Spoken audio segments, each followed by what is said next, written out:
Hello everyone and welcome back to the second monthly final for the Town Hall 12 Cup. I am joined today by Itsu. I'm really excited to see the matches and how the meta is going to shape out today. Itsu, how are you doing? I'm doing great because, as you have already mentioned, the meta and overall what we're going to see is going to be quite interesting because this is going to be the first Town Hall 12 Cup with the new seasonal defenses. So, what defense are we going to see? How are they going to incorporate it into the bases? All of the good stuff. But I think let's just take a quick peek first of how the setup of this tournament actually works. Yeah, here we go. We have the Town Hall 12 Cup roadmap. We are in the August monthly finals. The top two teams are going to qualify with the golden ticket, and then of course we have the remaining monthly finals leading up into the leading up into the world finals. Sorry, and there's the all the information for the leaderboard points, qualified teams, and the eligible teams. We have the last chance qualifier as well towards the end there. So looking solid for the rest of the year for Town Hall 12. That's right. Let's move on to the format then next for this week, because on this weekend, or to be more specific today, we have 3 versus 3 esports mode matches. And all of those matches are happening within a double elimination bracket where we have 8 of those teams qualified. But those teams are fighting for quite some nice prize money, and on top of that, for the golden ticket to make it then further along the line in the format over this entire year, Termi. Yeah, very nice prize pool here for the Town Hall 12 monthly final here. We have $2,580 total for the prize pool. Of course, the first place getting $990, second place $540, third place $360. But the thing to note here is that a lot of good prize money for all the teams up to the 8th place as well, with 180, 240, and 270 respectively. So quite some nice prize money here for Town Hall 12. That's right, and there's not just prizes for the teams, but as well for the viewers out there just for watching and cheering on the teams, because we will share some nice rewards for you guys out there after a couple of those matches. So for example, after the 8th match, we have some Mighty Morsel, then we have some gold 2 matches later. We have as well the Power Pancakes, and then that's the one which I'm going to look for as well. And I have to scan with my new account because the bidder bite later on, that's always a really nice one, Termi. Yeah, the builder bite helps a lot, especially with all the builders, and yeah, looking forward, especially to the Mighty Morsel as well. Really good to have for ranked attacks as well. That's right. Just if you want to test some equipment or something along the line, you can make sure that you can have them maxed first, give them a try, and then see if you want to invest any further with the ores into them. But hey, let's move on because we have the bracket as well then up next, because as we have said, we have quite some matches and we want to see which teams are in, how they're going to face off against each other, and then we will take a look as soon as that's ready. But let's take a look at that. We have already the first couple of rounds played. But we have already quite some interesting matchups here, Termi. Yeah, we could see Not Finish is once again here, playing again in the Town Hall 12 Cup. We have, yeah, a couple of the matches were already played, so we'll get right into it. Looks like match, I believe, 9 on the bottom there, and yeah, looking like a really solid few teams here. A lot of new faces compared to last month as well, but Not Finish really sticking out because I believe they were the ones who won the golden ticket last month. Yeah, coming from the lower bracket, forcing that bracket reset, and then in the end getting that victory. But as well, let's take a look at how those matches actually played out, the ones which we have missed. And then later on, we're going to jump into the first semifinal match on the upper bracket. So as soon as we have the matches ready, we're going to take a look at them since they just happened a few seconds ago. We get the stats still in, make sure that the graphic is set up for you guys, and then we can break them down. And especially what I feel like we're still interested in is what is the meta looking like when it comes down to the score? Are we still having this time meta, which we had the last cup on Town 12, where we had a lot of dragons with the bats, just go for a time, go for quick 3 stars. But now with the seasonal defenses, this might have changed. Yeah, I'm really interested to see what crafted defenses people are actually going to use. It is really I think, interesting because, now crafted defenses are available from Town Hall 11 and up, which means Town Hall 12, I believe they get a few upgrades as well. I think they can go up to what, level 9, I think. And yeah, it's going to be interesting to see if they're going to use, Cake and Pull seems to be the most well-rounded, but even the Hot Candle, if we go into a time meta, or maybe we'll even see Hero Hunter, but it just depends how the bases are actually built, what armies they're actually going to be using. Are they going to be trapping? Are they going to be baiting entries? We'll have to see.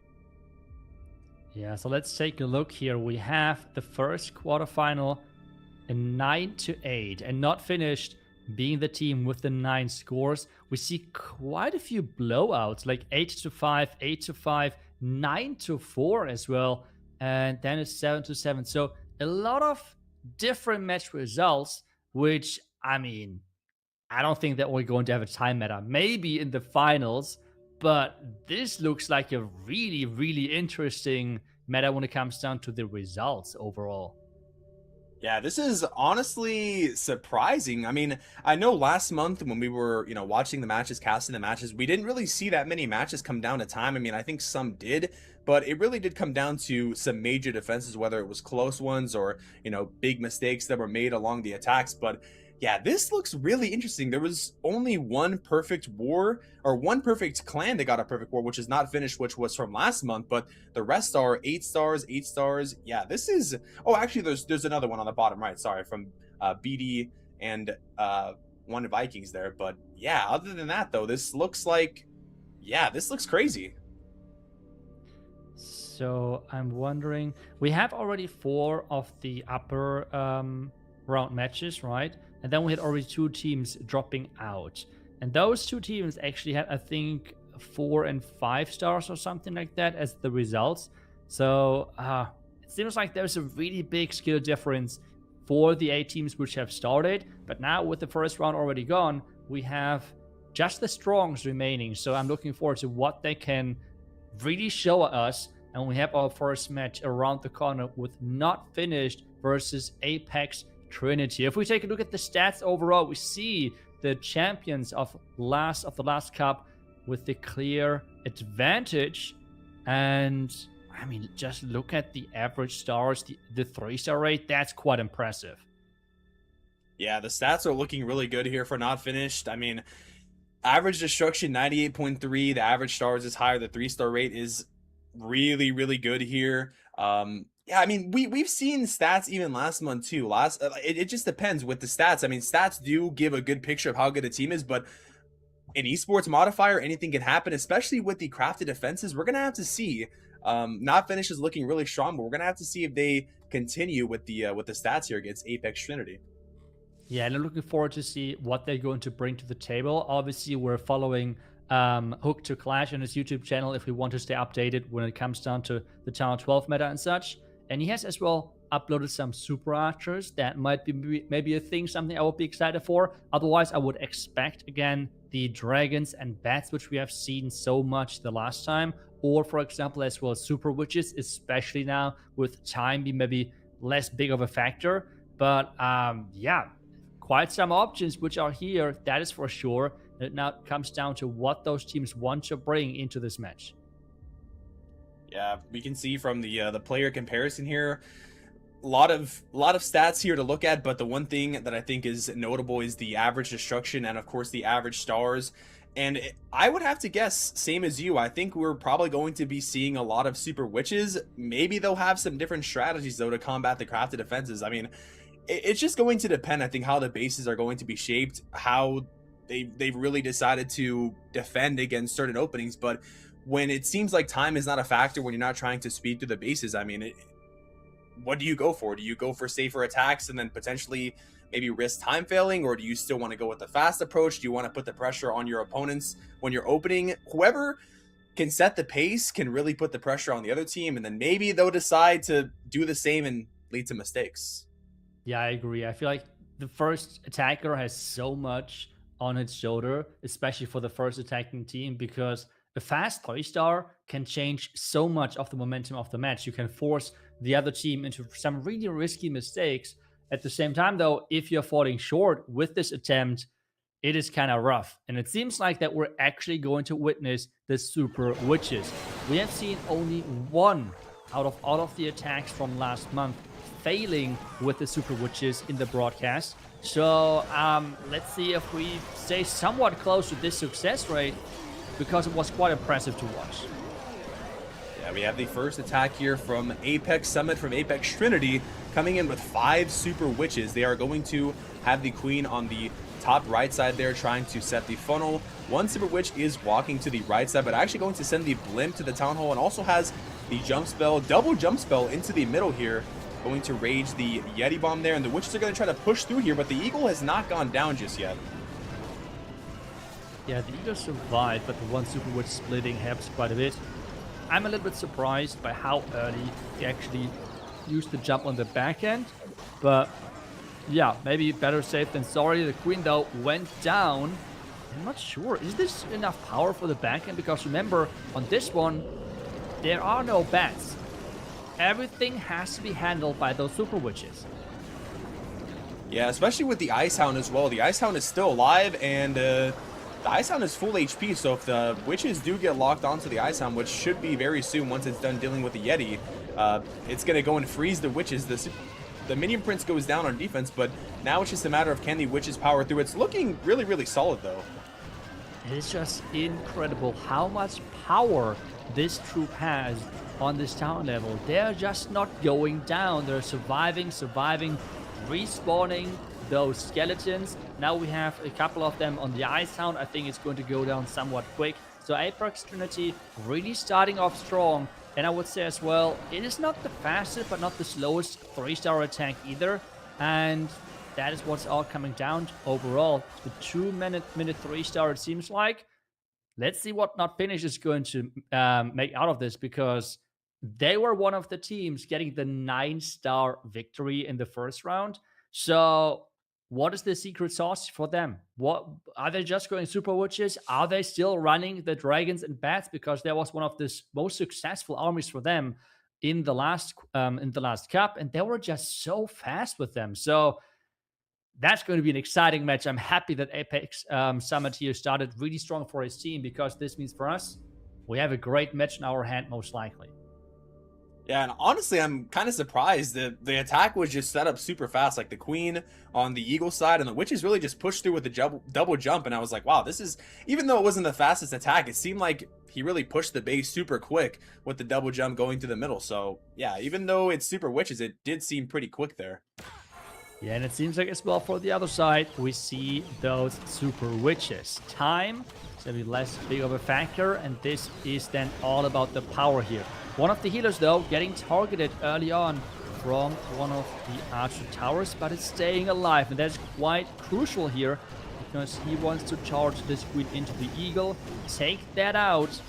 Then we have to jump, but I think, Kermit, that's not leading to the core, or do you think it clips the inside wall? Oh yeah, I think the jump spell did not make it into the core, and also the King used his spiky ball a little bit early, so now it's just going to come down to whether these oh, now Headhunters are coming out, Rocket Loons come out, Poison drops, has to put the freeze. The Hawk Candle is going absolutely insane here. They're deciding to use the Hawk Candle here on defense, drops another jump spell to push through to the Town Hall side, and actually has the Eternal Tome to push through. But yeah, this Hawk Candle is just going crazy. The King takes so much damage, the Minion Prince is going to take down the King, and now it's looking interesting, because now we still have Multis and the Town Hall is still up. Oh no, and where did the healers go, by the way? We have the healers on the Archer Queen, but that was from her ability, right? Where did the healers go? Did he go into like an early trap, which we didn't really see in the beginning? But this is a big problem. He even misses the freeze on the Town Hall. The Town Hall might stay up, and it is starting like a nightmare. We have praised Not Finished so much, but it seems like they're starting off with a 1-star. If this Archer Queen cannot somehow get the miracle done. Yeah, this is looking absolutely insane. The Yeti goes down. All the Yeti Mites are coming out. So has the Warden. The Warden is actually getting healed up now. I think this, I don't know. I don't want to say that it's over yet, but we still have the 2 wall breakers. We still have some super barbs here. Maybe if Sasha can break through the Town Hall, there is still a decent amount of time, but I don't know. It can be, ooh, using the Barbarians kind of early here as well. So yeah, I don't know. Can the Warden and the Queen make their way through to the Town Hall? Because that's going to be the most important thing. You have to get the Town Hall. You cannot 1-star, especially when your other opponents are already starting off with a 3-star.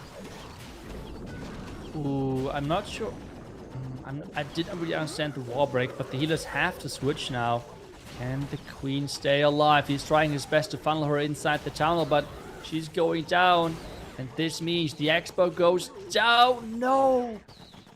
This is indeed the first 1-star, which we're witnessing right here. And yeah, just the opening, it did not go to plan whatsoever. I think I have to like go back a little bit in the stream here and check out what happened to the healers. Yeah, I think they might have just gone down. The Hot Candle was putting in the work in the middle, and also like the King ability. I don't know what happened with the King, but the King got forced really, really early there. The jump spell not really leading inside to the core either, and then just going opposite of the Town Hall is always so risky, regardless of what Town Hall it is, especially in esports. And yeah, once your opening goes wrong, it could be absolutely devastating, which we saw there. Unfortunately, things ended up splitting. The Super Witches ended up dying, and yeah, I was really like, I was surprised to see the Hot Candle, but not really at the same time, because the way the Hot Candle works is it's really strong at the beginning and then it melts down as the attack goes on. And when you're going into it kind of at the beginning, you're getting the full amount of damage on defense. And then the Town Hall at the end, it's rough. Yeah, it can be really rough for sure. And I just looked back the attack. There was actually only one additional healer, and that was deployed with the Archer Queen. So he did not lose any of the healers early on. It was just Super Witches with no healers whatsoever. And it seems like this is the exact same approach. It feels like the players here are deciding that the healers are not really needed. It's just all about the power of the Super Witches. It is all about just reproducing those giant skeletons to really make sure that they are just really tanky and just power through the rest of the base. It did not work with the last attack. Can we see now the next 3-star here for Apex Trinity?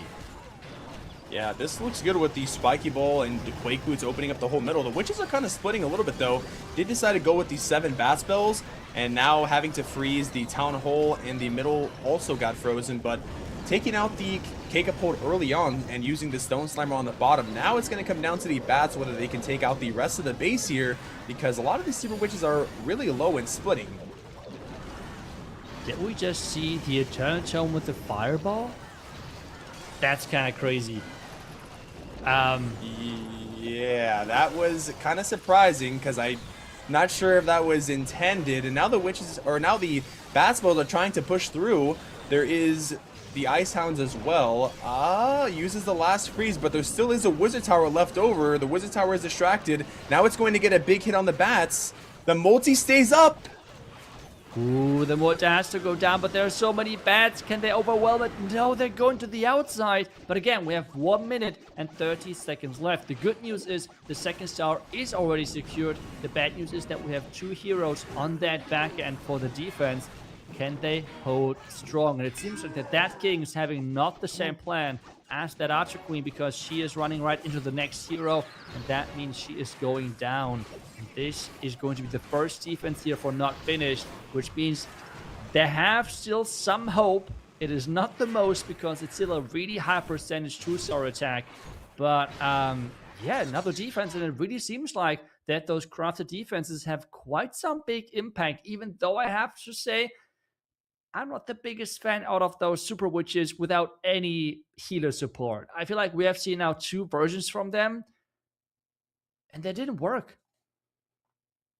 Yeah, no healers whatsoever, and then also having that Fireball with the Eternal Tome, I don't know, that was more than likely not intended. Maybe was trying to have like the Life Gem or the Rage Gem, but yeah, completely 0 healing with the Super Witches is, you know, there's just not much that the Witches can do. They only have so much health, even though they're so tanky. And now we have these Super Witches once again from Naruto on Not Finished, actually rocking 4 of them. And there is not going to be any Bat Spells this time. It's just going to be straight up, yeah, Witches and no extra healer. Oh, there is, I think, 1, but from the healer puppet. Yeah, and that's going right into the first air defense, going down early. We have the Candle as well early on. Take a look at that. The Candle is just melting. Oh. That Archer Queen, the freeze, the Rage. Can he keep that Queen alive? Somehow, yes. But something that's so interesting is that we see now with every attack different equipments on the Warden. We have seen, for whatever reason, the Fireball. We have seen the Rage Gem. This time around we see the Eternal Tome with the Life Gem. So a lot of different compositions here. And it's another far side attack. Terry, I'm just so scared for the Town Hall again. Yeah, there's also the triple multi setup here with the Queen. The Queen, it actually stays alive on defense. And now now the Spiky Ball and the Quake Boost do not open the back end. The Town Hall is also up with the Sweeper pushing away the Stone Slammer. The Queen on the offense is still alive, but the Witches are taking some damage. Although it is looking solid here, because he still has a good amount of army. And the Stone Slammer is still up, so I think it's looking overall good. But yeah, quite interesting opening though. Is it really?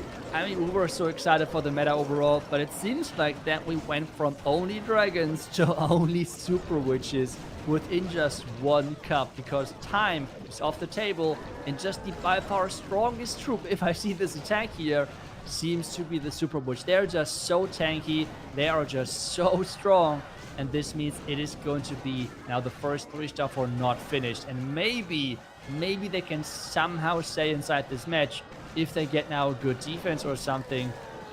I mean, there is still hope, right? Yeah, anything can happen, especially in the esports modifier. I mean, all it takes is one mistake, not paying attention to the defensive CC that comes out, not paying attention to traps. The Hawk handle also made a little bit of a difference there at the beginning. I'm kind of surprised seeing it on the edge there, maybe trying to, I guess, prevent an opening. But yeah, having to sacrifice the early spells, and that could lead to a potential huge defense down the road. So we'll have to see. The match is definitely not over yet. We'll have to see how the attack goes and what kind of base we're going to be looking at for the defensive side. Yeah, and depending now on the next attack and the result there, this match can still be turned around, because if this is going to be a non-3-star, and at the same time, if he's not going to get a high percentage, we could still see this match really flipping on its head. But hey, let's see if it's actually going to happen. We have super witches again. This time around though, we have 2 healers. Is he going to deploy them with his Archer Queen like we have seen most of the time with the other attacks? It seems like one healer with the Archer Queen, the other healer with the super witches. Let's see what the plan is. Yeah, it has to be careful of the first air defense before they put the other healer down, because it'll just end up taking down the healer kind of early up. The healer might end up just, it ends up going down early. Now the K-Catapult is starting to go kind of crazy here. Trying to take down the K-Catapult early can also lead to, the multis in the back end going crazy. Also, the CC has not come out yet, so we don't know what's inside. The Super Witches are splitting. One's going to go down on the left side there. And also the King ability gets used. Didn't really open the back, but still has to jump. We're going to have to see what's inside the CC here, because these Witches are splitting. It's an Ice Hound. Seems like Ice Hound is the play, but at the same time, we have seen now the Super Witches splitting away from the town. The King has to get that out, and he has to get out of the explosion quickly. We see the Eternal Tome now used, but the King, the Warden is completely on its own. Yeah, the Warden walked all the way to the left. The freeze was also missed there. And yeah, now the Ice Hound is going to pose a really big threat here just because of the tankiness and the time. The Ice Pups are going to be very annoying. There's no more Poison Spell. And now it's just going to be the Stone Slammer. The Queen is taking damage. There's some Skeleton Traps. And there's only one freeze spell left. And there's a defensive Queen and a defensive Minion Prince. Now the Stone Slammer goes down as well. So yeah, now what's going to happen when this Ice Hound finally pops? It's going to just end up maybe luring the Queen? I don't know. I think the Ice Hound is just going to mostly delay things. But for me, the major question is, can the Queen go down before the healers can catch up? Because with that Queen going down, that would mean a lot of DPS is gone, and especially that defending Minion Prince could deal a lot of damage moving forward. Because remember, he needs that low percentage defense. If that defense is on the lower percentage side, that would mean that not finished have the chance of a comeback. Finally, the Witch is done with the Ice Pups, but she's running right into the defending Archer Queen now. Yeah, I can't believe it. It's looking like it's going to be a crucial major defense here for Not Finished, giving them a potential chance here. And yeah, with the army splitting, the warding going completely off to the left side, and the ability just not doing much, yeah, this is going to be a defense here. I mean, after the first attack and the 1-star, I was like, okay, this match is done.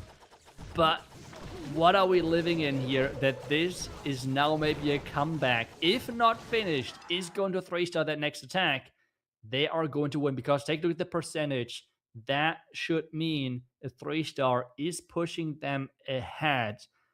Wow. Okay. Now I'm excited here because that next attack is deciding everything. Yeah, I don't know what to say besides I said it last month, the entire Town Hall 12 Cup, they are indeed not finished. So truly living up to their name. We're gonna have to see if they can make the comeback of the century once again. And yeah, starting off very rough with the 1-star, but potentially being able to come back. Oh, we're already into the attack here. Not sure what happened there at the beginning, but the witches are pushing through. We have the king on the outside, and we have 2 jump spells and a blimp once again, rocking the spiky ball.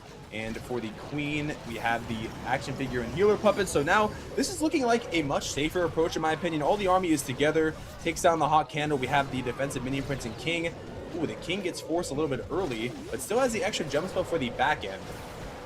I mean, that is what I like to see here. We have the funnel, you said it right. We have everything pushing together. We have the healers from that Archer Queen with the Super Witches. It feels like this is what it's supposed to look like, where you have the Queen funneling and then walking into your Super Witch push. Because look at that. They're not going down. They're already not really going down without healers. And now just imagine what happens if they have healers on them. One of the best attacks we have seen so far. We can already say it right now. This is going to be indeed a 3-star. And you can say it now yet again because not finished is not finished. They're going to claim that comeback victory after starting with the 1-star into this match. And they are really truly showcasing that you should just never give up because there's always this chance of a comeback. Yeah, especially in the esports modifier where anything can happen. A small bait here at Town Hall 12, people might not think that that's really a big deal, but it is in the esports mode, so anything can happen, especially with the crafted defenses doing so much damage, the hot candle, the catapult. And yeah, very impressive here from Not Finished. Baba Yaga really coming in and 3-starring, having a very clean, clear-cut attack, perfect funneling, going straight down the middle, using the abilities and spells perfectly, and somehow they end up finishing at the very top here. What a crazy first match. And if this is only a little teaser of what we're going to witness today, I am all up for it because we have, it seems like, crazy matches. It is mostly Super Witches, maybe just only Super Witches, unfortunately, but still really close start with a 7-7 score line with Not Finished starting with a 1-star. Crazy comeback to say the least. Yeah, we can take a look at the war stats here. They are tied on the stars, but actually ahead on the percentage. The time, of course, not being... Oh, actually, the time and the percentage, I guess, did make a factor, but they still would have won on the percentage either way. But yeah, really crazy start. People might have thought, oh, 1-star, it's looking, bad for Not Finished, but it just goes to show it's not over until it's over.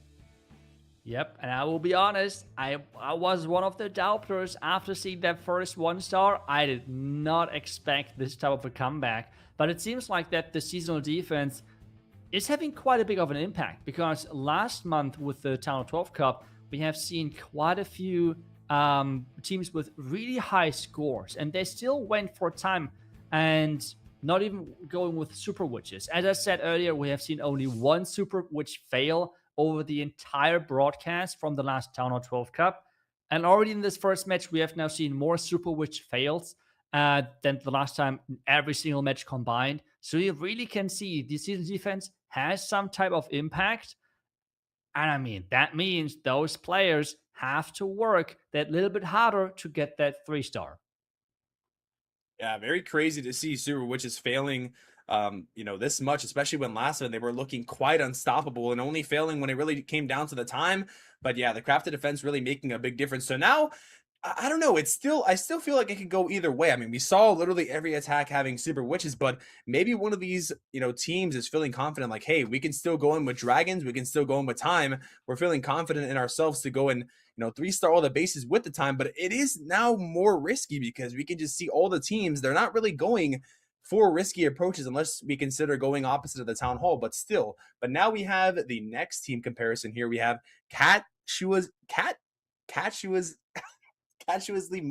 Moan against Wandering Minds.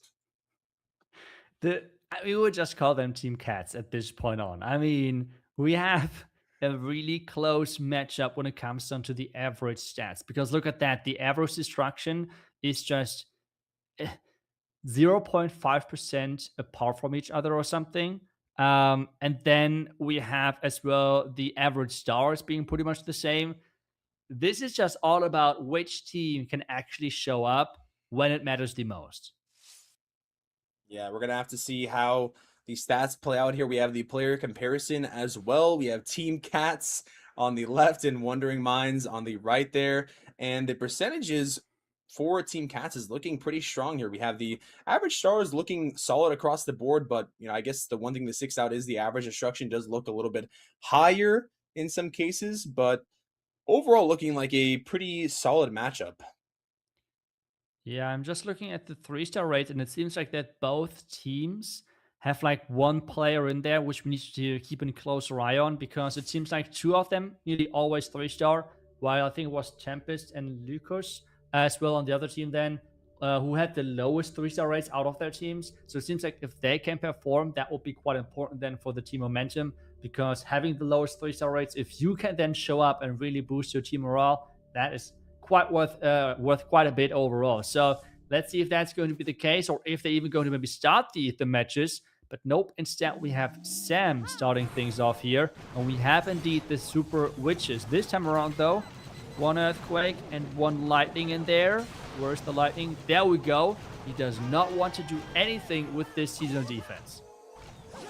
Yeah, it looks like we have a little bit of a Queen Warden charge here to start off the attack at the very beginning, and yeah, zapping out the Kegapode does not want to have to deal with the Kegapode at all. It's proving to be a really big annoying problem. Now we have the Ice Sound coming out, and it's going to be interesting because we're going opposite of the Town Hall here. We have the Witches also on the left side, so we have a Queen Warden charge here on the bottom right dealing with the Hound, and the Witches on the left trying to go towards the middle here. And yeah, now with the Town Hall on the opposite side, we're going to have to see how this plays out. I mean, something still has to go for the Eagle. That's something important. We have as well some healers behind the Super Witches on the left side. We'll still wait for this Queen and the Warden to get towards that main push. Warden ability early on, it was not forced or anything like that. He just decided to use it early to protect that King for a couple of more seconds, to delay the King ability a little longer to open up the entire core. Yeah, that was trying to delay the King there, but the King does go down. Now there is no jump spell though to get into the Town Hall compartment, and also the Queen does get locked onto by the single. Can she take it down in time? Looks like it does go down. We have a Wall Wrecker actually making its way from the top side here, and now the Bats coming in from the bottom. We have 3 freezes, and there's not much base left here. A couple good freezes on the multi, and this base is looking kind of crushed. Yeah, first freeze was nicely timed. Next freeze, okay, he could have just frozen the elephants as well with the multi, but okay. But that should not matter for the back end. We have so many witches alive. Look at that. Is it 2 or 3 of them on the far left side? It's like, that is a huge overkill and a great start into the match for Wandering Minds. Yeah, very interesting opening too, having like the Queen and the Warden on one side, the Witches on the left side, and they all meet up in the middle. Then using like the Eternal Tome to keep the King from going to ability, it really made the difference pushing to the middle. So yeah, really solid attack here from Sam. Yep, and that means we are now waiting for the first attack for Team Cats, because they have to respond to this. Starting off with a 3-star is what you're hoping for. 2 minutes and 9 seconds. If the time might be a factor in the end, it's still like on the, I would say, solid time slot overall. Like, it's not too slow, not too fast, completely fine on that front. But I feel like so far with so many Super Witch attacks, none of those teams are really going for time early. It is just all about playing it safe, making sure that you get the 3 stars first. And then if you have to, if for whatever reason the match might needs it, then you can still try and adapt later on during the match. Yeah, now we have Carl coming in from Team Cats using 5 Super Witches, and there is no healers this time. Once again, there is a lot of bat spells though. We have the Frozen Arrow on the Queen with the healer puppets, and yeah, we're looking like we're starting off with a Yeti Bomb to take out the Eagle nice and early.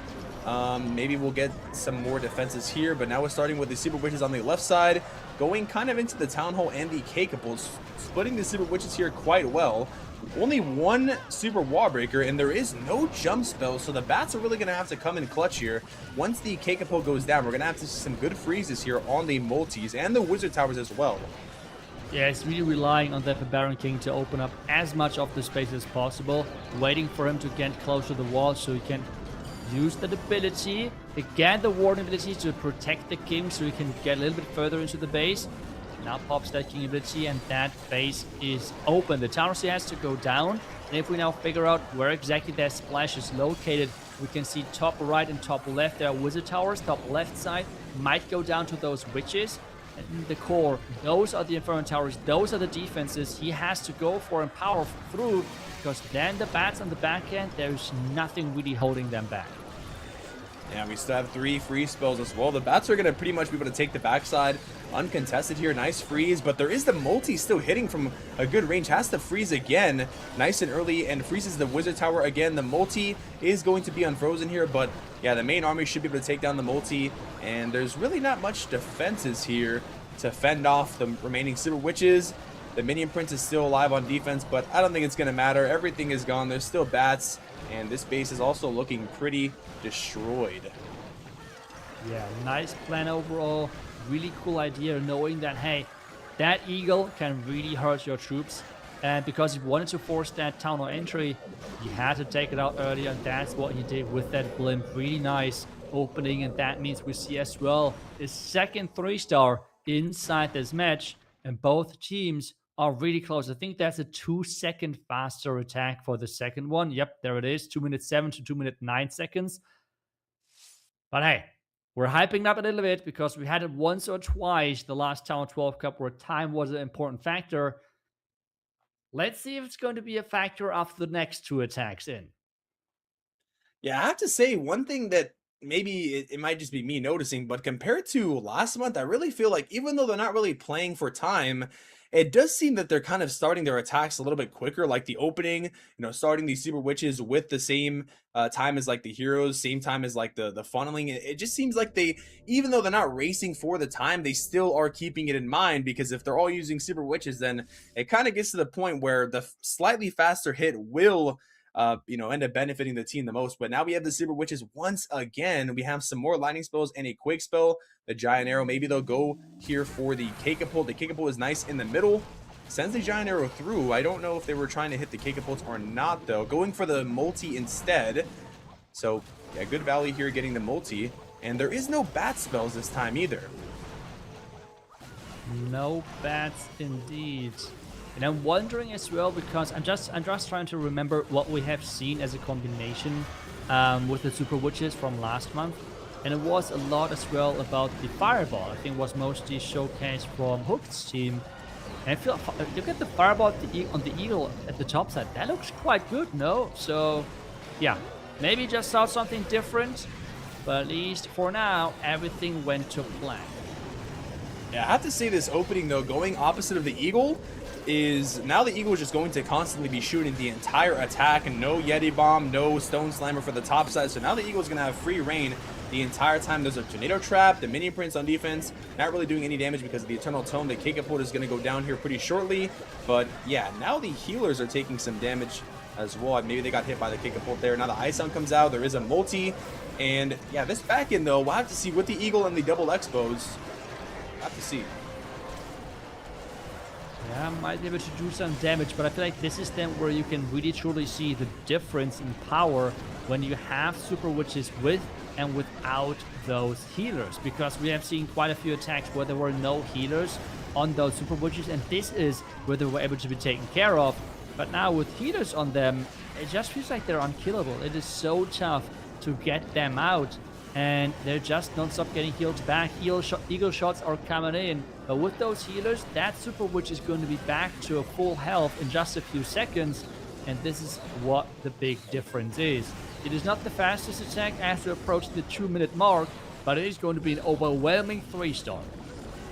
Yeah, I thought the Eagle was going to make more of a difference here, but like you said, the healer just makes so much more of a difference. When you're going in with just all super witches, you're really relying mainly on the power, but with the healers, you can just have a straight regular push into the base. As long as the army stays together, the healers just do so much work, and when they don't get taken down, the witches are just almost unkillable pretty much. Yeah, those healers can have quite some big impact, but this means it's another 3-star on the board. And if we're moving at this pace, time might be a factor at some point. And this will be then interesting with the last couple of attacks in for those two teams. Do we see something different? Or do we see maybe a quick version of the Super Witches? I mean, that is then the big question here. Yeah, now with everybody kind of 3-starring in this match compared to the last one, I don't know. I don't know. It's risky because we've seen with the crafted defenses making a difference, and especially with like the hot candle being stronger at the beginning. Will one of these teams decide to switch to dragons? Are they just going to just believe in their attacking, but believing in their defense? Maybe they get a defense. If one of these teams gets a defense, it could be not essentially, game over or anything, but it would lift a lot of the pressure off. Like, okay, I can take my time. We have the star advantage. So yeah, we're gonna have to see, are they gonna be confident in just getting a defense and just keep using their same army, or are they gonna switch to a faster army, switch to a faster opening? Because at this rate, it's looking solid for both teams.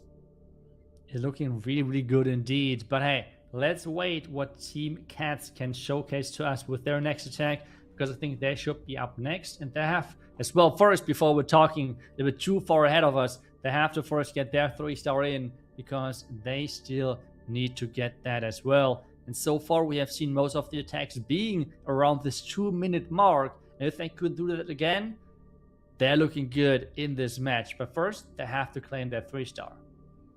Yeah, it's all going to come down to, getting the 3-star is the most important thing aside from the time. Then we can start worrying about the time, I guess, when it comes to the last ones. But are we going to see super witches still, or maybe are we going to see, I think last month we also saw like the super giants and super wizards. Maybe we'll see that again. Who knows? That was a crazy attack the last month with the super giant super wizard combination. We have only seen it once, but it was kind of crazy. I think we have seen as well some super archers once or twice. So there are some other options out there, but it feels like super witches really are the king right now when it comes down to tanking everything, dealing the damage needed, and just being the safe source of a 3-star.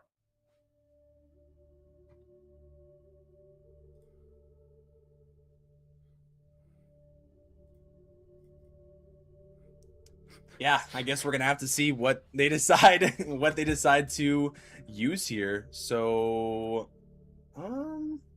looks like we might have had a forfeit here. So yeah, looks like now we have a victory screen here. Yeah, production just came in, and that's why we look so confused. But yeah, it seems like that overall, Wandering Minds did leave the integrity camps. And this means, unfortunately, that we have a clear winner then based on the rules, and that is Catsusuallymoan. This is then their victory here. They do not need to attack again. And yeah, that's how it is, unfortunately. But this means that we can move on then to the next match then for us, because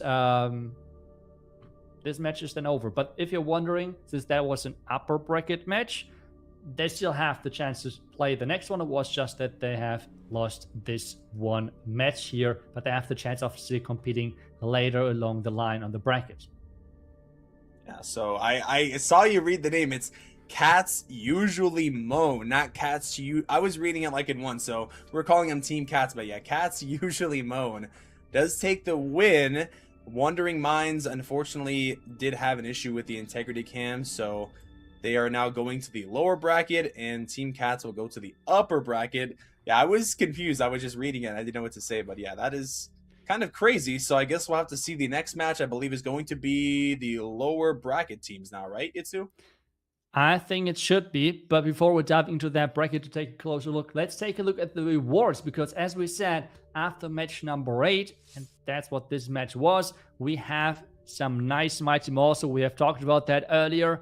That can be quite helpful in your choices when it comes down to picking the right equipments you want to upgrade. You can scan the QR code on your screen right now and just make sure that you can test some equipments. A really quick pro tip right here: if you're testing equipment or testing using them at the Mighty Morphle in friendly challenges, this does not count for your 3 attacks per Mighty Morphle. So you could test endless amount of attacks in friendly challenges to really figure out which equipment you want to upgrade and what strategy you might play later on in your Clash journey. Yeah, Mighty Morsels are really good. I actually just claimed it on one of my Tunnel 17s here. It's going to be good to use in my war attacks later, especially when I'm kind of a little rushed on this account. So looking forward to be using the Revenge deck. Been having a lot of fun. So if you're wanting to try the Revenge deck and you haven't quite upgraded it yet, you can use the Mighty Morsel, like you said, in friendly challenges a bunch of times. It doesn't take away your Mighty Morsel in the friendly challenge, or even I think in the friendly wars, I believe.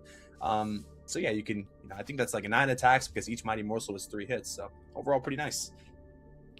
That's right, and that means we're moving on to the next match. We have now the BD Vikings versus Apex Trinity. We have seen Apex earlier already. They have unfortunately lost to Not Finished because they have started with a really strong 3-star and then 2 2-stars back to back. In this match now, if you look at the stats, it seems like that those 2 teams are actually quite close. At the same time, though, it seems like that, if I take a look at the stats correctly, the Vikings, they have quite a high chance of 1-starring, if I see this right. Because look at the 3-star rate. They're like 5 or 6% higher. But this has to be like, they have like nearly 11% 1-star rate. Oh, that is a lot. Yeah, and also one new stat I see there is the longest fail streak. We see from BD Vikings 5 to 12. And yeah, having 1-stars, especially in matches like this, we saw what happened where even if you get a 1-star, it doesn't necessarily mean you're out, but it could be the real difference maker in terms of pace, in terms of putting the pressure and lessening the pressure on the defensive side. But now we're going to have to see Apex Trinity. We just saw them against Not Finished. Can they, come back and take the win, or can BD Vikings actually end up, with all these stats here in mind, taking the win as well? So it's going to be interesting to see. I'm assuming Super Witches will probably be the main army, but who knows? Who knows what they're going to have up their sleeve for this match. Yeah, so let's see what the stats are highlighting for all of those different players. It seems like that the stats for the Vikings are really close when it comes to their average stars. But then on the other side, we are seeing quite a big difference.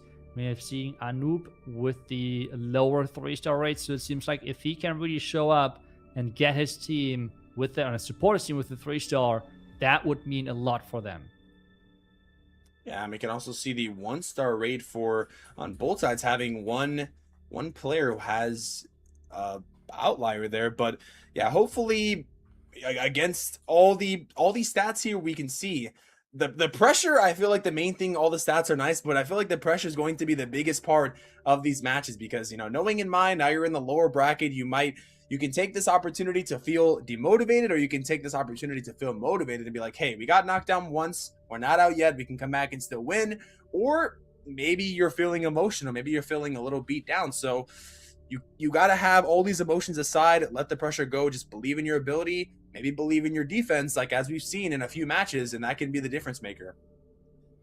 Yeah, the defense can play a really big role now, it seems like, for Tunnel 12, because defense for sure is possible with the new season of defense, can really, really impact the attackers, because remember, all of those matches are played in esports modifiers. I've seen as well some comments in the chat of that the attacks look not as good or something. Remember, this is not your regular clan war where you're playing Tunnel 12 versus Tunnel 12. This is esports modifiers. This means defenses are dealing way more damage, the same as defending heroes, for example, being way stronger, which is obviously a really big difference maker when it comes down to the strength from those different bases. Yeah, and also your offensive heroes, I believe, are also weaker as well. So you can see not only are the defending heroes so strong, like the Minion Prince, the for example, the offensive queen just ends up going down so much more faster, like we saw with the hot candle. She was only getting hit by the hot candle and she almost died. You had to rage the healers to keep her alive. So yeah, keep in mind with the defense is doing so much more damage and then the heroes having less and defense is doing so much more. Anything can happen in the esports modifier, guys. It's not, I mean, these guys are pros for a reason, so we'll have to see how crazy these attacks could be with the defenses, because that's going to be interesting to see. Are they going to keep using super witches or are they going to go into dragons? We'll see.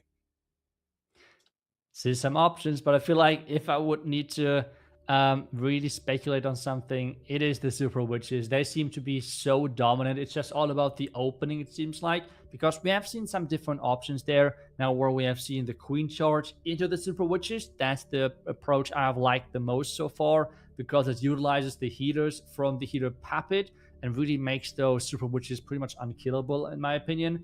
At the same time, we have just seen the draw a line with super witches and just put them all in and get that hopefully 3-star. We have seen the combination with the bats, for example. So there were some different versions out there. Some of them worked better. Some of them existed. Yeah, one thing I would also like to see as well is I'm noticing a lot of ice hounds. I guess maybe that's what they thought would be the best, because if everybody's 3-starring, time can play a factor. But I don't know, I think last month we saw a lot of different CC, like super minions were there, headhunters are there. I even like the attack with rocket loons made a difference. So yeah, it's going to be interesting to see, are they going to keep using the ice hound and try to, I guess, play off the time? Because I feel like in some of these attacks, the ice hound is not really making that much of a difference on defense. But yeah, now we have once again 6 super witches and bat spells and no healers except for on the healer puppet on the queen. And yeah, now we have a triple single base. So we're gonna have to see. And also going opposite of the eagle, now we have the baited entry with the rocket loons and the headhunters coming out. So this is gonna be interesting with no healers. And I just realized there are no wall breaks either. And the queen is as well dead. I am okay. This is looking interesting for the opening. We have again the fireball with the eternal jump. Someone needs to explain to me why that combination, but we have the bats and they have a chance, because look at that. It's just mostly, pretty much only the season defense on the back end, and if that one is being taken care of, there's not too much splash. Yeah, this base only has a single target Infernos. Drops the freeze on the wizard tower. The Ice Golem and P.E.K.K.A. do come out. And yeah, uses the last freeze spells on the wizard towers. They're going to go down. Wow, there's literally almost nothing to take down these bats here besides the back end expos. And despite having honestly a rough start here with the fireball and the eternal tome, the queen going down early, rocket loons and headhunters coming out of the CC, this is just looking absolutely crushed. I mean, having no multis on defense, I feel like is a bit of a mistake here, because we already know with bats being so prominent, even though we see super witches, I think singles are just not the play at all here, especially in the lower town halls, when we already know that when it comes down to the bats, they can just reign free when there's no splash at all. Yeah, that was just, you have to give him that. That was just really good base identification when it comes to the splash, because this base was really liking the splash damage on this back end. Again, I would just really love to hear his thought process behind the fireball, because I feel like pretty much everything else would give you more value. But what is the thinking behind it? I think it's just always interesting to hear those different perspectives, because he's maybe considering something we are not thinking about. But just from watching the attacks now, both of them which he has done so far, the fireball didn't really do too much for his attacks. Well, for example, a rage gem, the life gem, for example, even healing tome would have done, I think, more for him and his attack. But hey, this is not relevant for us anymore, because we are in with the next attack. We see again another super witch attack. Is it going to be the same approach versus this base as what we have seen earlier? And it seems to be the case, because we have seen a similar entry already earlier, and it did take down the base here. Yeah, we saw the same exact thing. The queen was on the left side. The only difference is with this one is the army is going in from the top right side. And yeah, now we have the healers here on the queen, and we have one healer on the main army. The triple multi setup in the middle is going to be interesting. Now we actually have headhunters coming out for the queen there. Poisons them. So yeah, we have no jump spells though, so really going to have to rely on the spiky ball and the quake boots there in the middle, and also the bats are going to have to get some good value here too when the multis do go down or get frozen. I mean, this setup so far looks really, really good. Yes, now the freeze for the town hall section. The town hall should go down quite easily. The queen walking around the outside. The fact that she actually went not into this little pocket meant that she's staying safe from all of the damage. The super witches in the core are doing her thing, doing their thing. And now we have the bats for the back end. There's no splash really left alive. This base was wrecked. Like, quite literally, this is one of the most overpowering attacks we have seen so far. But at the same time, Jeremy, we're at 1 minute and 35 seconds. This is one of the fastest attacks and overpowering attacks we have seen so far. Yeah, this attack is looking very fast, especially even though it's super witches. And yeah, the plan, the queen walking on the outside, the witches pushing the middle, despite having no jump spells, having a really good quake boots opening there, and the bashes take down the rest of the base. And yeah, this looks absolutely clean here from Green Turtle, putting their clan right next to the other 3 stars that happened on the opposite end. And now we're looking, aside from the time, it's looking kind of like it's a close competitive match here. Yeah, I was actually not even aware that the first attack was so fast. 1 minute 40 seconds. This one is now 1 minute 46 seconds. So I already called this one of the faster attacks.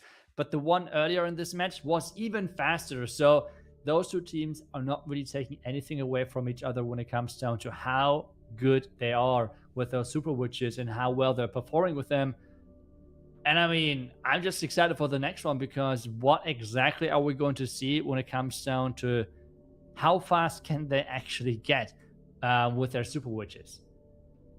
Yeah, for sure. I think I'm honestly noticing a difference too, because I feel like, you know, last month with the dragons and super witches, I was saying it earlier, where I feel like they're attacking faster with the super witches, but it really appears to me this time around they really just spend most, if not all, their time just practicing super witches, because the attacks do seem to be very fast and very fluid at the beginning. Now we have the queen here on the right side zapping out the middle there. Gets, not sure what he actually got here, but yeah, the queen is on the right side. Now trying to push the base on the middle side with the super witches, and the wall wrecker is going to be used. Let's go, wall wrecker all the way, baby. That's nice. Seeing that that siege is always a nice one, because you see it so rarely nowadays, especially in like higher town levels. Is it? Oh, it's not even getting the next layer open, so you can see exactly why it's not getting used that much higher up. But hey, that Archer Queen went down super early. I think there were some black mans hidden early on, so the healers didn't really make it that far either. And now it's back to the Ice Hound, which is delaying those super witches quite a bit, and they can really tank a lot of their time. But can you make it all the way? That Town Hall still needs to go down. Yeah, now the eagle is actually getting missed, even though we did have the opening, and now the witches are going back, and now the army is kind of splitting a little bit. The tunnel gets frozen, still has the jump spell. The king opened a lot of the base here. The tunnel does go down nice with the Yeti Mites there. Now the witches are all pretty much together, and once all these witches are together, it's really hard to take them down. There is a single in the back end, but yeah, there's 2 freeze spells here, and I don't think that there's, well, I don't know. The left side is looking interesting because the multi's still up. Can the single make that much of a difference though with the 2 freeze spells? I mean, right now it's on the skeletons, right? So that's not that big of a deal. He could now use that freeze to protect the witches. Are they quick enough? Can they walk out of this? Can the jump? Is the jump running out? Because nothing is really jumping it. Now, finally, it is. Could freeze it again. That's what he does. The super witch, though, now being super low. The freeze was kind of late. And this might be a 3-star, but it would be for sure on the, like, not as fast attack. I mean, there's quite a bit of damage left on this base, right? It's not a guaranteed 3-star. Yeah, the witches are taking a lot of damage too. Both of the archer towers locked onto the back end witch there, and now the big boys are taking a lot of damage as well. Now there's only 2 super witches left, and there's 40 seconds. I don't know. There's a bunch of walls left over. Can they break out in time? It's going to be very close here, Itsu. I'm not sure if it's 30 seconds. I think it's just a time issue as well, right? Because We have 2 storages left alive. We have possible skeleton traps left on the left side. 20 seconds. Those witches need to somehow become racing cars because time is ticking so fast. And this might be the first defense in this match. That is the exact defense the Vikings needed to pull ahead. Yeah, now we can see even the multi taking down more things here. The witch will go down. Even then, the time it just ran out. So it's going to be a 92% for Apex Trinity. And now this really opens up the window here for BD Vikings. They can, go a little bit slower in their own attack. And the most important thing they should be looking for is getting the stars, getting the 3-star. Because if now they can, secure their lead, they'll be looking very solid for the last attack. If they can get the 3, that puts so much pressure on their opponent. Now all they have to do is just 3-star the rest. But as we've seen, anything can happen in esports. We've seen people go fast, too fast. They end up getting baited, they end up messing up, and then the score is even again. Yep, that's right. But this next attack can really somehow finish this match because... nope, never mind, cannot. It's kind of can if they're tripling it out. But hey, this base earlier did defend the ones, if I remember correctly. So that is something to consider. Let's see if now Vikings can get the job done versus the base of Summit. And we see an E-Drag here as well. So the E-Drag is going to be used, I guess, to funnel the right side. We see some bat spells as well. There is no rage spells for the E-Drag or for any of the army. We do have the healers from the Queen, though. The Queen is going to be attacking the defensive Queen, taking quite a bit of damage, but it should go down. The Eagle shots, also doing quite a bit of damage there. But yeah, now we only have one wall breaker. There is no jump spell. So we're going to have to see the King open up a good amount of walls here, but the army is kind of splitting and walking on the outside.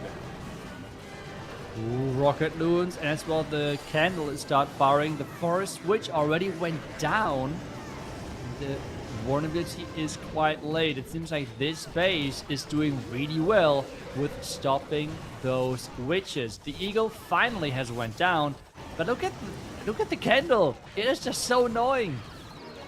Yeah, the cannon doing so much damage, takes down the Queen, it's going to take down the healers. The Warden is walking away, but now the healers are down. The King has to go to ability, opens up the compartments, and wow, the hot candle really proving to be annoying on this base. It's just melting, quite literally melting. All these super witches are completely dead, and now the Town Hall might not even go down. Are they going to go down? They do! Oh my god, the Town Hall barely going down with the skeletons at the very end. Sends the blimp on the left side, has the free spell still. And now we still have the bat spells as well. I mean, they had everything in their own hand, right? We said it, but 3 wizard towers? Wait, why? Why? Start from the top side for more percentages. Why from this bottom side you're getting barely anything? What? What is happening? No. The sweeper also. Why? That is... Why? I just don't get it. I mean, at this point, we all agree that it was no 3-star. No chance. It was all about percentage points. Why would you not start from the top side and use then your minions for cleanup for at least some percentage points? You have gotten like 4 defenses out with this. That was just a really weird decision coming in there from this bottom side. And this might cost him this match, because this now means it's a 2-star defense. But this is a way lower percentage. And Apex Trinity, if they 3-star, they're going to win this match. Man, I can't believe what I'm watching here. I literally just said it's all they have to do. If they get the 3, they'd be in such a good position. But in esports mode, this base with the hot candle has been insane. Anything can happen, and when anything can happen, the chances of it happening I don't even know what to say, but yeah, going opposite there was with that hot candle doing so much work. But now we're already into the next attack here. We're going to go right into the Town Hall. It looks like we have the Stone Slammer and Super Witches once again with the 4 zap spells. So we'll see what they zap out here with the Giant Arrow as well. Yeah, Headhunter to take down those top heroes. That's a nice opening, but to take some time. But hey, a 3-star is all what matters here. If he's going to 3-star, it's going to win the match for them. And he's taking his time with this attack. Giant Arrow to deal some damage for those defenses behind the Town Hall. what is now the next plan? Earthquake is in. What do we see next? Some lightnings. Yes, 2 more lightnings. There we go. 1 more. And the defenses are staying up. But staying really low because remember, there's no builder huts repairing them. Oh, no way. Is a Noob gonna go opposite of the Town Hall here? Oh my goodness. Oh, I think they're gonna save the Stone Slammer for the Town Hall, but now, oh man, this attack is looking so interesting. The Eagle shots are going off, the K-Kaput is going crazy, the Minion Prince gets frozen, the Witches are taking some damage. Oh, they're looking like they're pretty solid here actually. Now the Jump Spell comes in, but yeah, the Town Hall is still up. I'm assuming they're saving the Stone Slammer is gonna go in for there, but now, I don't know. Is it looking solid? I mean, the Town Hall's going down. That's the most important thing right here. But the healers are going down as well. And I feel like there are not that many Super Witches left. The Poison, he's saving that for Clash of Clans 2 right now. Use the poisons on the Ice Pups, please. There are no heroes left where you could use it on. Oh, yeah, the Poison spell would have made such a big difference there with the time, especially. And now we have a Rage Spell being used. Oof. Yeah, the Witches are splitting here. There's still a lot of defenses here on the base as well. So it's just going to come down to whether or not these troops stay together, but they're splitting so much. The Super Witch is going to take so much damage. It's probably going to go down. The Queen might end up going down here as well. There's only 1 Super Witch and 1 Queen left, but she's getting locked on as well. Getting locked on as well. And it seems like it's going to be another defense here. With that, Vikings are back and having this match in their own hands, because this means if they're now going to 3-star, they're going to win this match. I mean, I'm just right now, I'm completely surprised of what exactly is happening here. Both teams, it seemed like, had the deciding attacks, I don't know, in their own hands, but then say, nope, that's too much pressure, you guys can have it. Yeah, this is this is honestly a little shocking because, yeah, one team had the advantage, another team had the advantage. Now it goes back to the other team. They're just, you know, pretty much going back and forth here. But 79% for a Noob, and I don't know, anything can happen on this last attack. I'm not even going to say a 3-star will secure it. I just want to see what's going to happen for this last hit, because now the nerves have to be at an all-time high. I think the most important thing, take a deep breath, focus up, you know, see your strategy and just go in from there, because this match has just been chaotic. Oh, now we're already in, and the Warden ends up going down so early. The Hot Can are doing so much damage, and now with no Warden, it's going to rely heavily on the bat spells here for the back end. And if I see this right, he needs the 3-star because one attack gives like 33%. That means they cannot win a percentage. They have to 3-star this attack, otherwise it is game over. He had the Fireball to take down the Inferno Tower on the far left side, since we have seen that base already. We somewhat know what happened early on, but now it's all about the bats. He's starting with them. We have them taking down the... I said taking down the Wizard Tower. There's no heals, there's no free spells, there's no free spells, Itsu, there's no free spells, oh no. I think he still has it though. Okay, I was like, where's the free spell? But you said, yep, there is no free spell left. He already invested all of the spells, but that was completely fine. It seems like that all the buildings which had to go down did go down indeed with those bats, and since time is completely irrelevant at this point, it is going to be indeed the victory for the Vikings, because, well, this means that this is lower bracket match, and Apex Trinity would drop out of this one. Yeah, I'm going to be honest. I thought once he saw all the Super Witches, I thought, okay, these guys are all just going to take their time. They're just going to go and push the base normally. But these first 2 matches, I don't even know what's happening. Like, so many different openings, so many different entry points, and so many things happening. But yeah, now finishing off the match, BD Vikings getting the 3-star, which is the most important thing. And time not factor at all. Yeah, congratulations. Very, very nice win here, but very chaotic from both sides there. Yeah, and I was really looking forward after the first attack each, because both teams started so strong. Remember, both teams starting with 3 stars, 1 minute 40 and 1 minute 47. such fast attacks even, and then it started. The chaos, how you mentioned it, it was all over the place. A lot of unfortunate mistakes from both teams, but in the end, we see BD and one Viking actually going to win and staying alive in this lower bracket. Yeah, very nice win here. Very crucial win. Of course, in the lower bracket, if you lose, you are out. But if you win, you stay in this Town Hall Cup tournament. So, yeah, that is the most important thing, getting the win at all costs. And now we can take a look at the player stats here. We have the percentages and the star rates. Of course, the stars making the biggest difference here in this match. That 3-star at the end was the crucial factor there in getting the win. Yeah, that was indeed the 161% where the bats were started from the complete wrong side.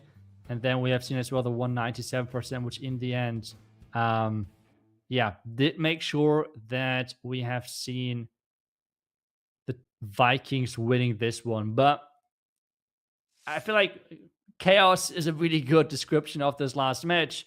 But let's take a look at the bracket quickly. We have in the upper bracket still not finished versus Catsusuallymoan. And then in the lower bracket, we have seen the first out of those two lower bracket matches with Apex Trinity versus the Vikings, with Vikings taking that victory.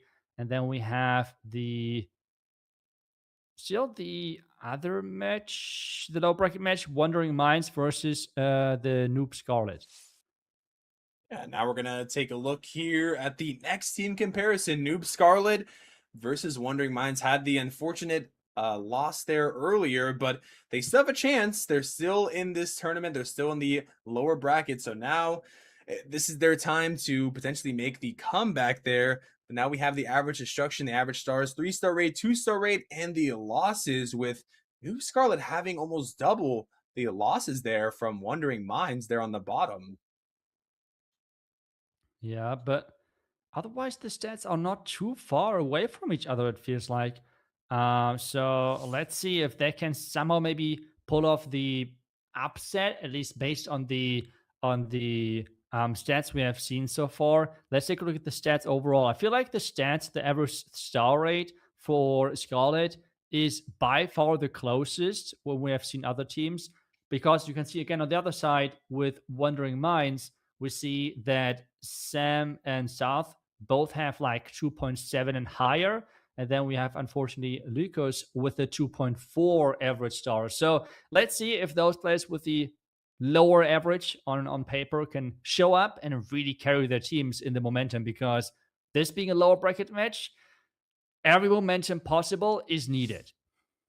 Yeah, and we saw all the current 3-star streak actually in favor there of Wandering Minds. They have a lot of 3-stars on the streak there, so we're going to have to see if that plays a factor here. Now we have Sam in with the 4 Super Witches, using the Zapquigs, gets the K-Kaput and the single target Inferno. Now we have the Queen and Warden, mini Queen and Warden charge on the left side with the header that takes down the King. We're going to have to see where Sam enters in with these Super Witches. Is it going to be the top side, or is it going to be the right side? I mean, you have the tunnel on the opposite side, but the most important thing they want to do here is get the Eagle. It's going to free up a lot of space here to not worry about it shooting you the entire time. Yeah, but since the base is completely symmetrical, I think he does not care where exactly his queen is heading. He's just going to react and add the Super Witches wherever it's needed.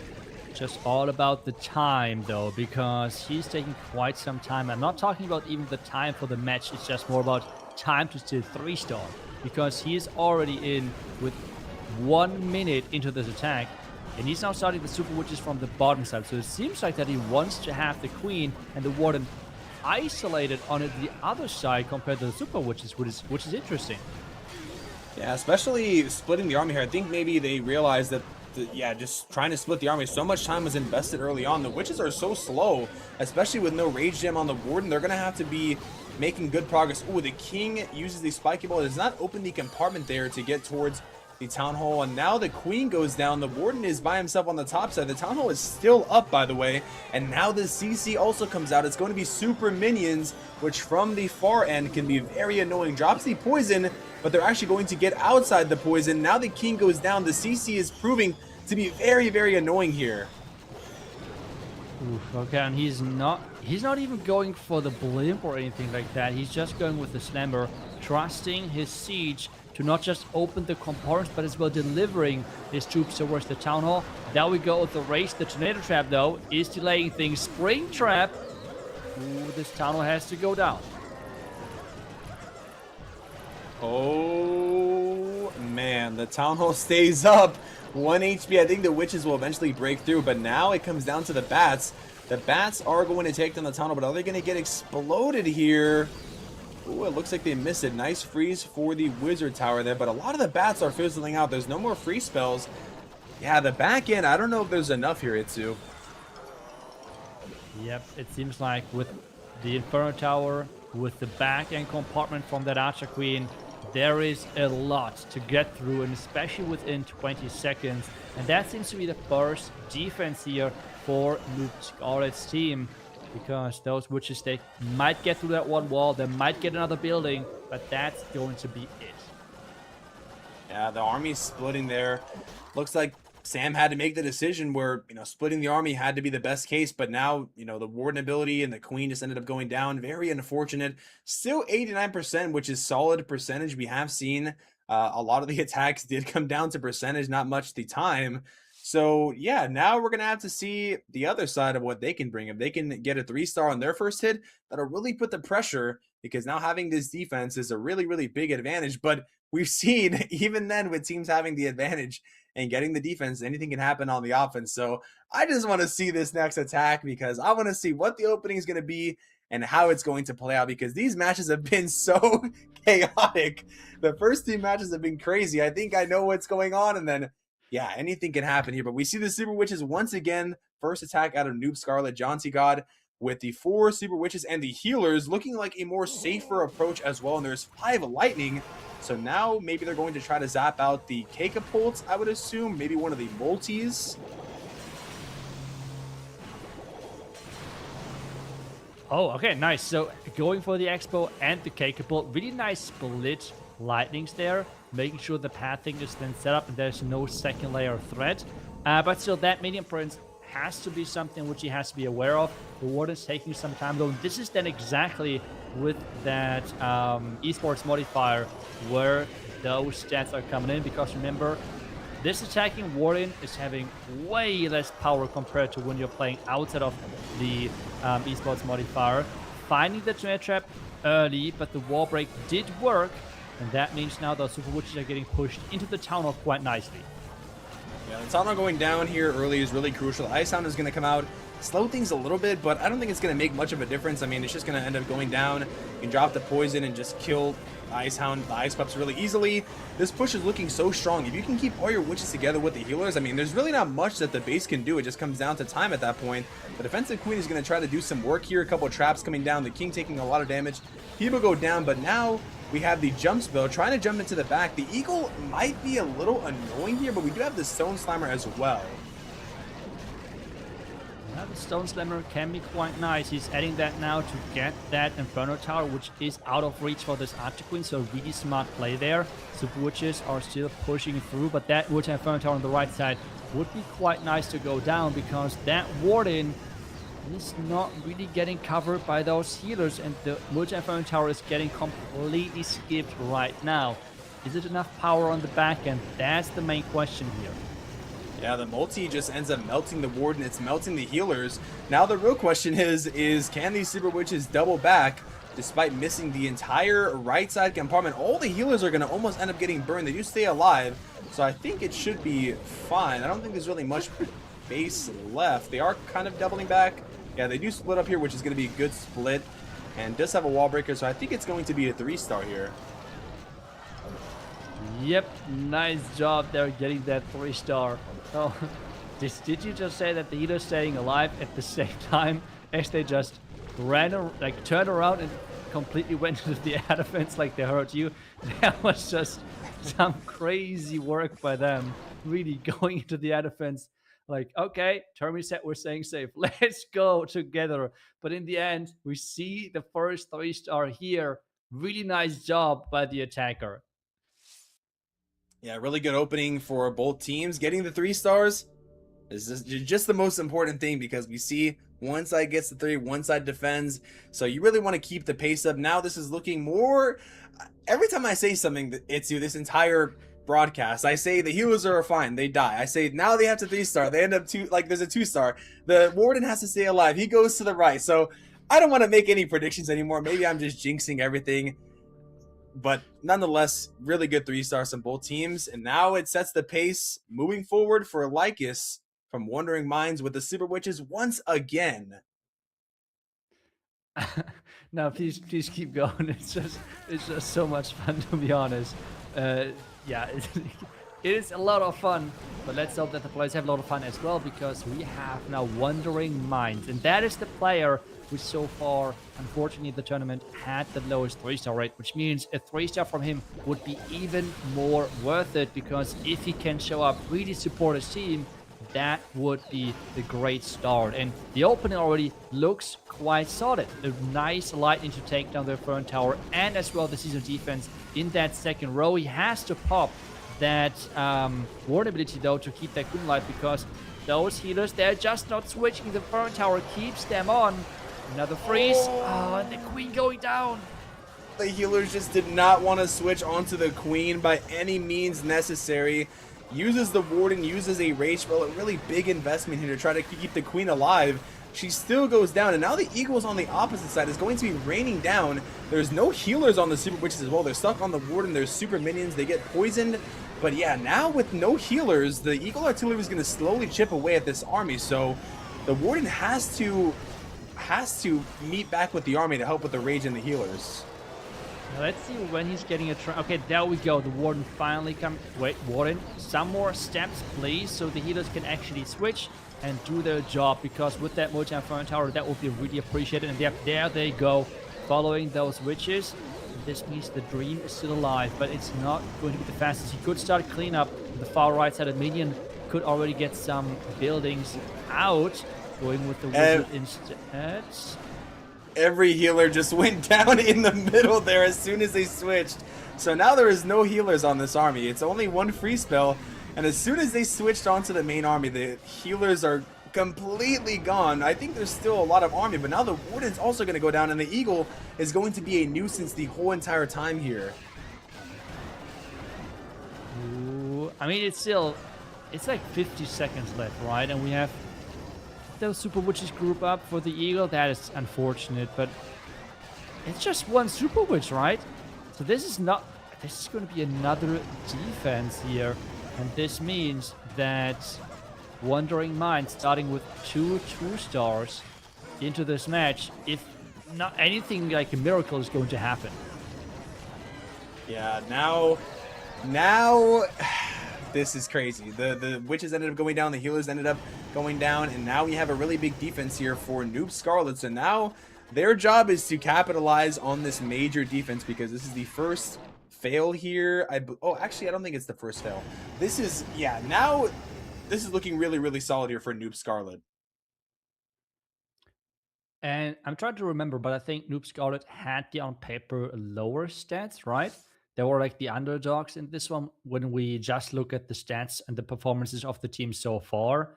But yeah, the pressure can really get to you in this lower bracket format where everything is on the line. You have to perform, and it seems like it's just not working for the teams. Super Witches, which are so strong, have now as well like the counterplay and counterpower of those seasonal defenses. And I'm just so happy to be honest. I just hope that we see moving along. Ooh, fireball, there we go. Nice fireball.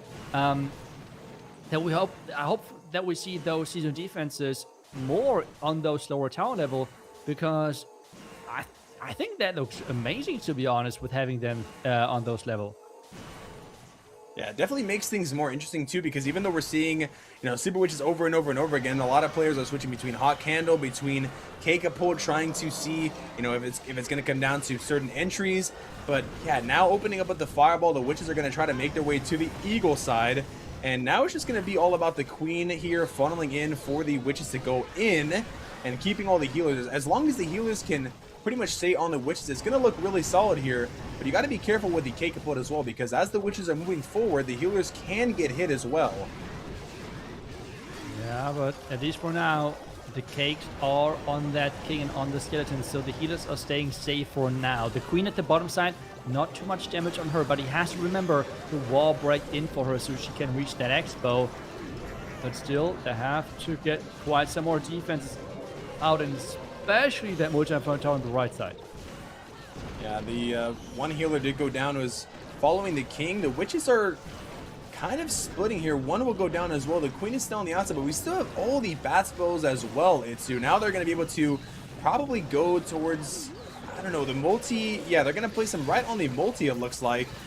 Take that down. Now the top side is going to go down. Yeah, this is looking like really, really solid. I think this should be safe to call it a 3-star here. Yeah, I think the opening looked really solid, and right now if that wizard tower goes down, that should be it, and that means Noob Scarlet's getting another 3-star in. Look how many, it's like 3 super witches left alive.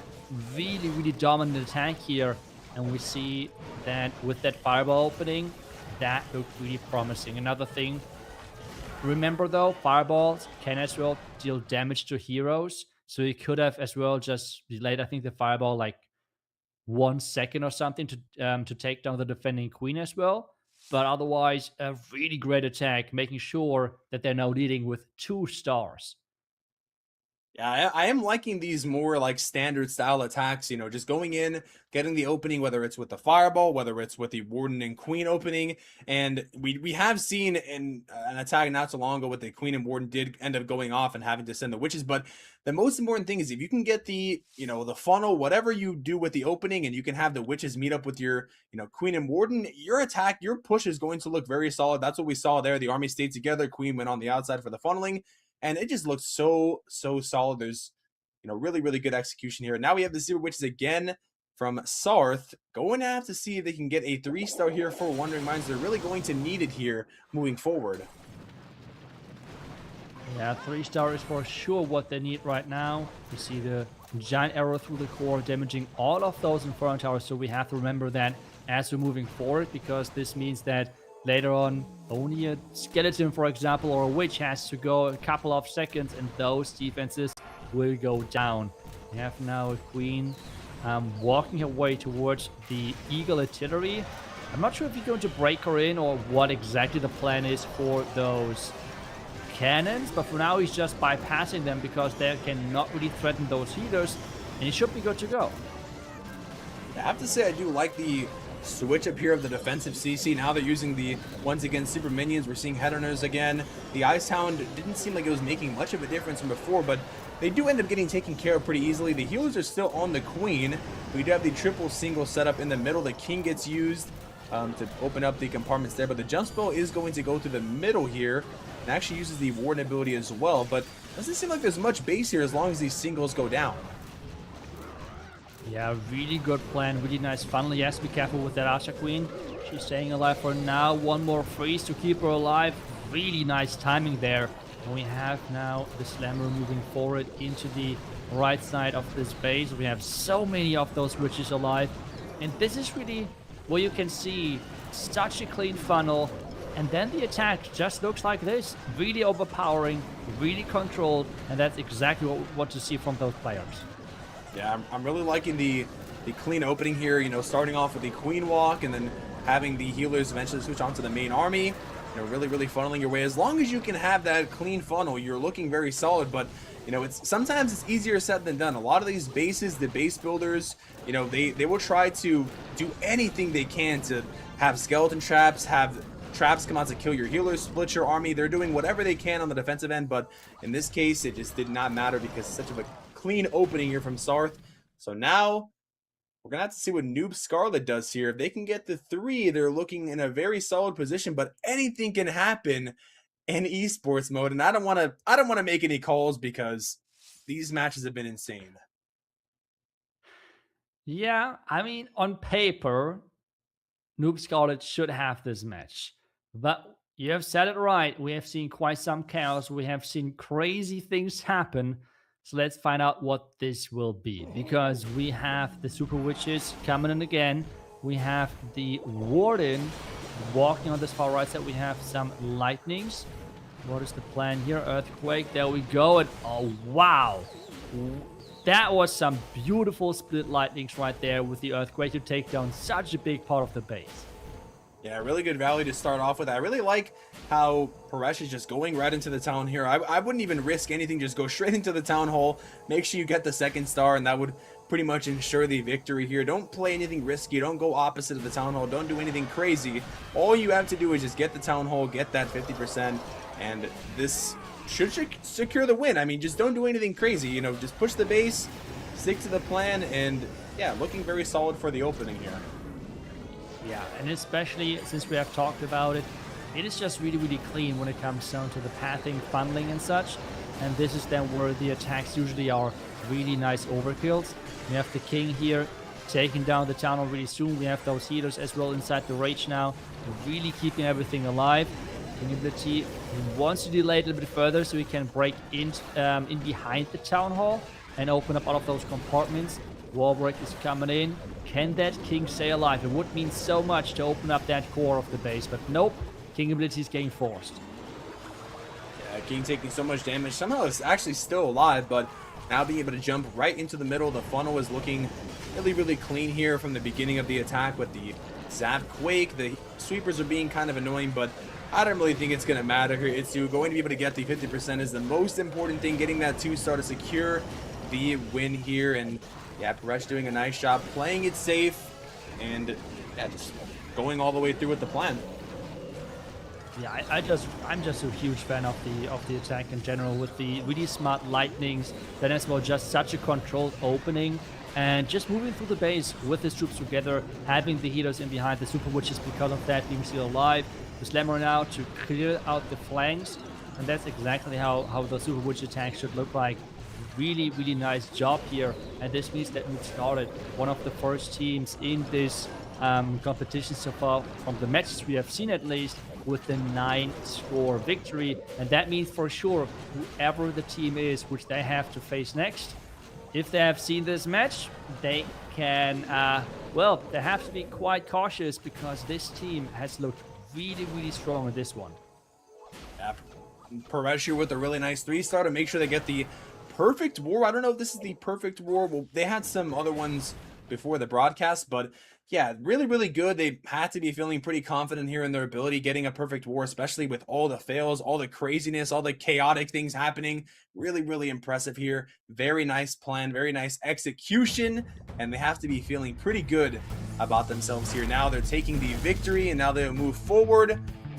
Very, very nice job. Yep.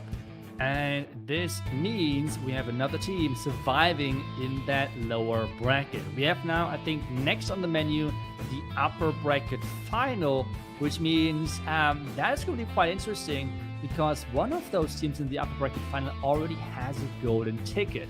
So if they're going to win that upper bracket match and they're going to get to the grand finals, then just making to the grand finals already is going to give you a golden ticket, which is yeah, a really interesting interaction in there. And we're talking here about not finished. So let's take a closer look actually at the last 4 teams remaining.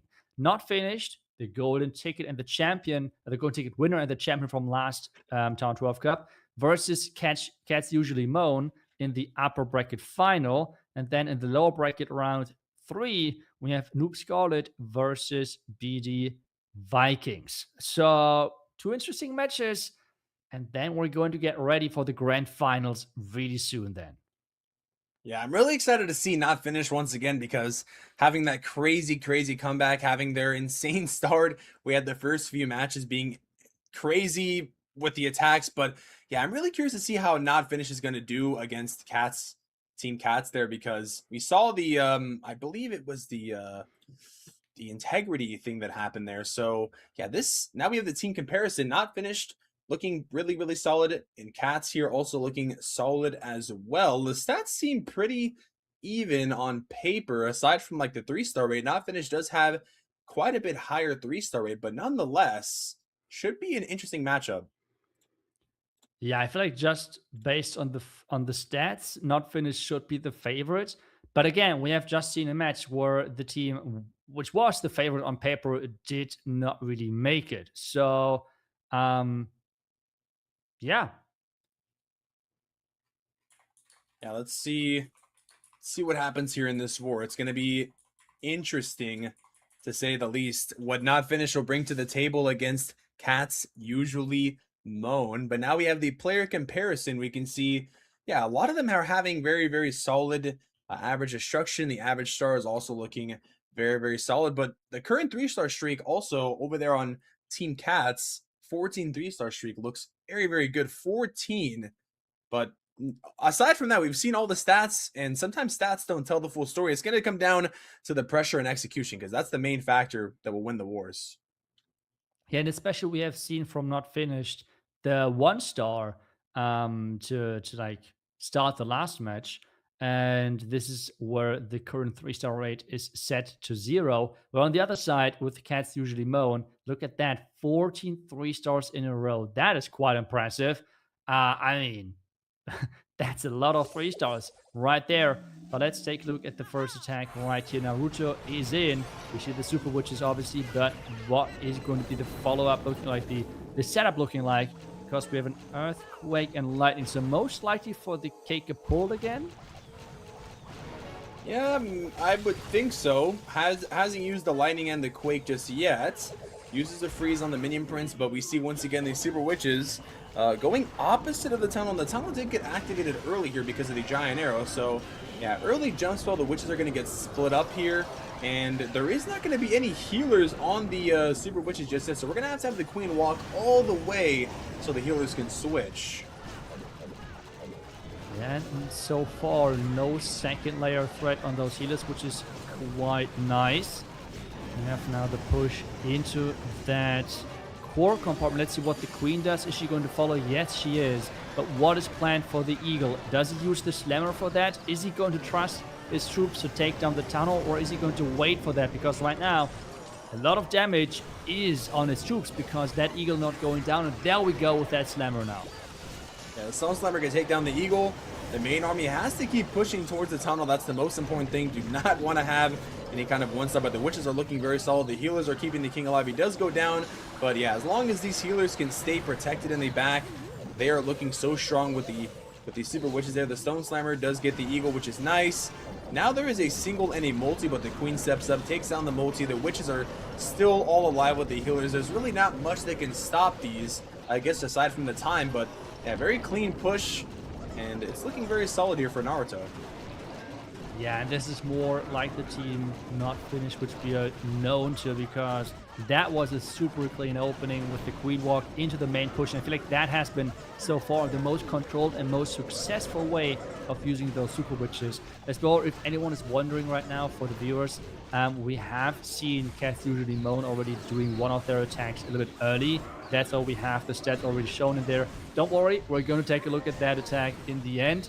For now, we're just going to follow the flow of the match, but you can see obviously the result already locked in. So they did start indeed with the 2 stars, so a defense for Not Finished, and they're starting off with a 3 star. So early lead for Not Finished, but we have seen this now plenty of times. Anything can happen in those matches. Yeah, Not Finished. They have the lead here. They got the 3 star, and they're looking very solid here. Well, now we actually have one of the rewards here. 3 million gold. Make sure you scan the QR code to get yourself some nice loot here. Start some upgrades. Always nice to get a little bit of resources. That's right. Make sure that you are scanning that one, and then you can get the loot moving on. But hey, back to the attacks. We have super witches again. We have some lightnings. So let's see what he's going to take it out with. Is it going to be the core? Maybe some of those expos? Let's see. Yeah, it looks like it's just going to go for the Catapult and for the single. Should get the single. Yeah, it does get the single. Now it's just the double multi in the middle. Trying to take down the eagle early. We actually have the wall wrecker once again, and we have the 5 super witches here. So yeah, we'll have to see where the super witches actually enter from. The healers are taking a little bit of damage. One healer is taking some damage, but the balloon should help out. Oh, a trap does go down there. Yeah, trying to push, I think. Oh, more healers are going down there. There's only 1 healer left, so yeah, we've seen with no healers and super witches, even though they have a lot of health, it could be a little sus. They're taking shots on the eagle as well, and the queen is also low. The queen is low because she's non-stop tanking that X-bow. And let's find out if she can somehow stay alive. The king walking to the outside, but the wall wrecker is pushing towards the core and opening compartment for compartment. The vulnerability keeps everything alive. Where are those super witches going? With the queen going for the eagle. Is the town hall going down? I'm not sure. Yeah, the double multi with the ice hound slowing things down. The queen is also going crazy. The tunnel does go down, drops a freeze just in case on the defensive queen. The queen on the offense finally going down. We have the army split here. There's a super witch on the wall on the left side. There's the king with big boys on the left side. The ice hound is distracting the warden and the witch there in the middle. And now things are kind of split. I don't know. This looks interesting because the ice hound is still up. Ooh, poison gets placed a little bit out of range. So now it's going to delay the witches and warden even further. And now the defensive queen is also taking down a witch too. Oof, that might be yet another defense here for not finished. The ice pups are really dealing quite some damage. So if you do not deploy that poison correctly, they can be quite annoying. And with the last super witch going down on this top side, this means it is going to be a defense indeed. The base setup looked like just a super old trophy push base. It even has the 2-tile gaps in between of most of those defenses against Electro Dragons, like back in the days.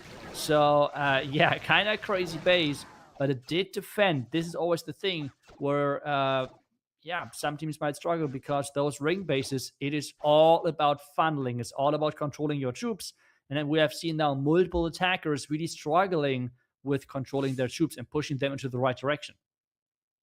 And we have the reward QR. Once again, you can scan it just in case you missed it. It is here on your screen for the 3 million gold. Don't forget to scan it.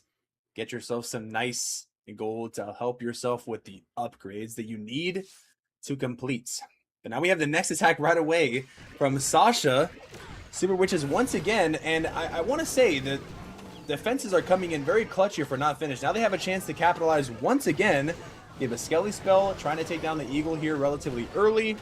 Another super witch here on the bottom, and we have the warden there with the life gem and eternal tome. So yeah, the tunnel is on the opposite end though, so we've seen in some cases that can be quite risky, but now it's going to be whether or not the queen can get the funnel and then switch the healers onto these super witches, because super witches are strong, but they need the healing on them. And it seems like that he wants to keep that queen isolated, so let's see if that's going to work. We have seen some approaches like this, but they were always kind of risky and close as well. Queen for now working on her own. We have now some super witches actually joining the queen, which I'm not sure if that is planned. We have the main push now, hopefully going towards that town hall, because this has to go down. One super witch on there, but the tornado trap, that one is having different plans. Yeah, and the warden trying to step up a little bit, but now there's the tornado trap and skeleton trap. And, ooh, the town hall, I think, is going to go down here. There's a lot going on here. The warden does not really know what he wants to go after. He's switching here, he's switching there, he's switching back once again. But I think this is looking very solid here. It should be a 3-star. I just can't get enough of the warden constantly going back and forth trying to help everybody. The healers really did not even prove to be a factor because they were just off on the side. So not really needed here. A good funnel, and the super witches just took out the whole base with the queen still supporting. So overall, very nice here from Sasha, and continuing the lead for not finished. Yeah, the second 3-star in for them, and that means not just a really big star, but as well the percentage being on their side by quite a lot. Catsusuallymoan have to hope for a crazy defense, but at the same time, they have to deliver a 3-star to make this wonder possible. Yeah, they have to try to get this 3-star here, hope for a really big defense. We've seen 1-stars in times where they matter the most, but I don't know, not finished. Once again, just like last month, they're looking very solid now. They're looking very, very good on defense and offense, but anything can happen. Although the percentage is looking very in favor of not finished. We'll have to see what the next attack's going to be. It's not over yet, but yeah, it's looking very solid here.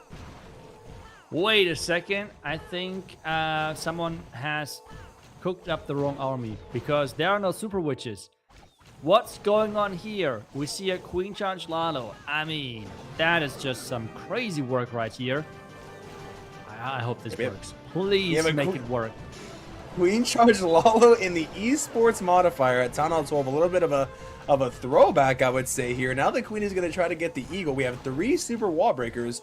The Town Hall is on the back end there, and the middle has a bunch of the gold storages. So we'll have to see how well this Queen Charge can do, how well, or Queen Walk, Queen Charge, how much value we can get, because it's going to come down to the Lalo. I'm really curious to see. I'm really excited to see this Lalo, because even though with the star difference, it's looking really exciting here with this Lalo. The Queen Charge so far looks quite promising. The Ice Golems are going to delay things quite a bit, but I mean, I just hope this works. I really want to have this working, because Queen Charge Lalo, between all of those super witch attacks, I mean, let's go. That's so cool. But we have now the Queen fighting with those Ice Golems. We have the King ability taking down the multi-Inferno Tower, so he has gotten what he was coming for. But that Queen really taking a long time, because remember, she's dealing so much less damage. And then it's just all about this backhand. He has 1 minute and 30 seconds left. Yeah, I really like this attack. Going out with style. Nishan is going crazy here. Has the jump spell, the Stone Slammer to help here. The Town Hall has still not been touched, but we, I guess, have the Lalo here for the back end. There is still not much time. There is about 1 minute and 12 seconds, but now going to begin the Lalo with the Warden and the minions following behind. We're going to have to see what's inside the Stone Slammer. It is an Electro Dragon, and now we have some haste spells going down here as well. Ooh, haste spell, there we go. The Town Hall's activating though. Can he take that out? The Nice Freeze, Warden ability as well. The Electro Dragon taking down that cake pull. We have the freeze happening as well. Can this work? He still has that Queen ability. He's moving forward slowly, but that back end multi-Inferno Tower and the defending Queen, they're looking dangerous. Yeah, we still have the E-Drag. I may have the Giant. I think, I don't know, this is looking solid. I think the E-Drag is still alive and the Warden is still alive. It might come down to the time though. There's not really much time. There's only 20 seconds left and the E-Drag is going down. So I think it might come down here to be a defense, unfortunately. No, I wanted to see this 3-star so bad, but I feel like you can see why not that many people are playing Queen Charges. It just takes so long, and yeah, it's kind of rough. I'm wondering, he could have used the Monolith Arrow, right? Or is there anything I'm missing? I think he could have gone for the Monolith Arrow as well. Yeah, that would have been probably good, especially for the higher HP Eagle Artillery for the Ice Golems even as well. But we're already in to the next attack, which is going to be Super Witches again. The last attack for not finished. They are actually even in stars at 6-6. So as long as they just get the stars here, this should be a guaranteed win. Very, very good funnel here for the Queen. The healers are switching on to the Giant, but now the Witches are just going to push through the middle. The King gets placed in, and yeah, this is looking like a really, really solid start here. Yeah, jump spell in there as well, making sure everything is now getting funneled back together. And we have the push looking really strong. The King as well still alive in the middle of the base, which means that King ability is going to open up everything on this back end. So the plan so far really pixel perfect when it comes down to the funneling and everything. Earthquake boots, and look at that, the entire base is open. Even the siege on the left side doing its thing, everything coming back together. I mean, this is just beautiful to watch, because this is how you want to get those witches to the base, funneled, grouped up, and just powering through.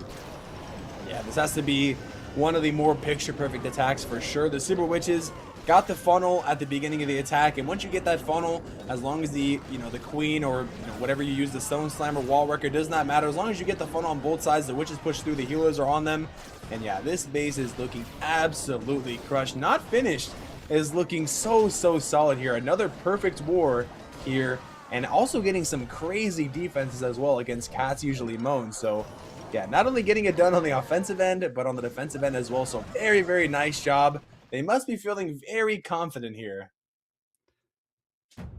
Yeah, and this means now at the same time, they are yet again in the grand finals. And this means whoever is going to make it to the finals is going to guaranteed already as well get that golden ticket. Actually, both. I think it's 2 golden tickets, right? So this means both teams in the lower bracket finals is going to get one of those tickets, yes? Yeah, I think so, yeah, because Not Finished already has one from the last month, but of course they still want to try to get the first place for the prize money, because they are also playing not only for the golden ticket, but for the prize money as well, which we saw was quite nice for this Town Hall 12 Cup here. But now we still have Catsusuallymoan on the bottom bracket. They've only lost 1 time, so they are not out just yet. And yeah, we're going to have to see who is the winner to face Not Finished here very shortly in the grand final. Yeah, and this is actually a golden ticket match as well, because whoever is going to win this is going to get a guaranteed golden ticket, because it's 2 golden tickets getting given away. This is why Catsusuallymoan already has the first one, and now this is match deciding is who's going to get the second one. Is it Noob Scarlet, who have really shown up in their last match with a really impressive offensive showcase? Or is it going to be BD and the ViKinGs here? Can they challenge them? And now we have the team comparison here. The stats are all looking very solid. I remember last week we were pointing out how Noob Scarlet had, a little bit of an underdog there because of the losses there, but stats always don't tell the story, because all that matters is the current match that you are in. So even though the stats do look actually very close here, aside from the losses there on the bottom, it's all going to be about this match. This is the only match that matters. It doesn't matter how many times you've won or lost throughout this entire tournament. What matters is this match here between BD ViKinGs and Noob Scarlet, who is going to be the winner and secure themselves a golden ticket for the grand finals later on this year. That's the big question, and we're going to find out in just a couple of seconds as those teams are getting ready, preparing the bases, planning out their attacks, and figuring out where to enter with those Super Witches. We have seen so far only 1 non-Super Witch attack, and that unfortunately did not end up well for the attacker. So I would expect way more Super Witches, but the question is it going to be with Fireball? Is it going to be with Lightning? Is it going to be with something different? And it seems like it is going to be with the Lightnings.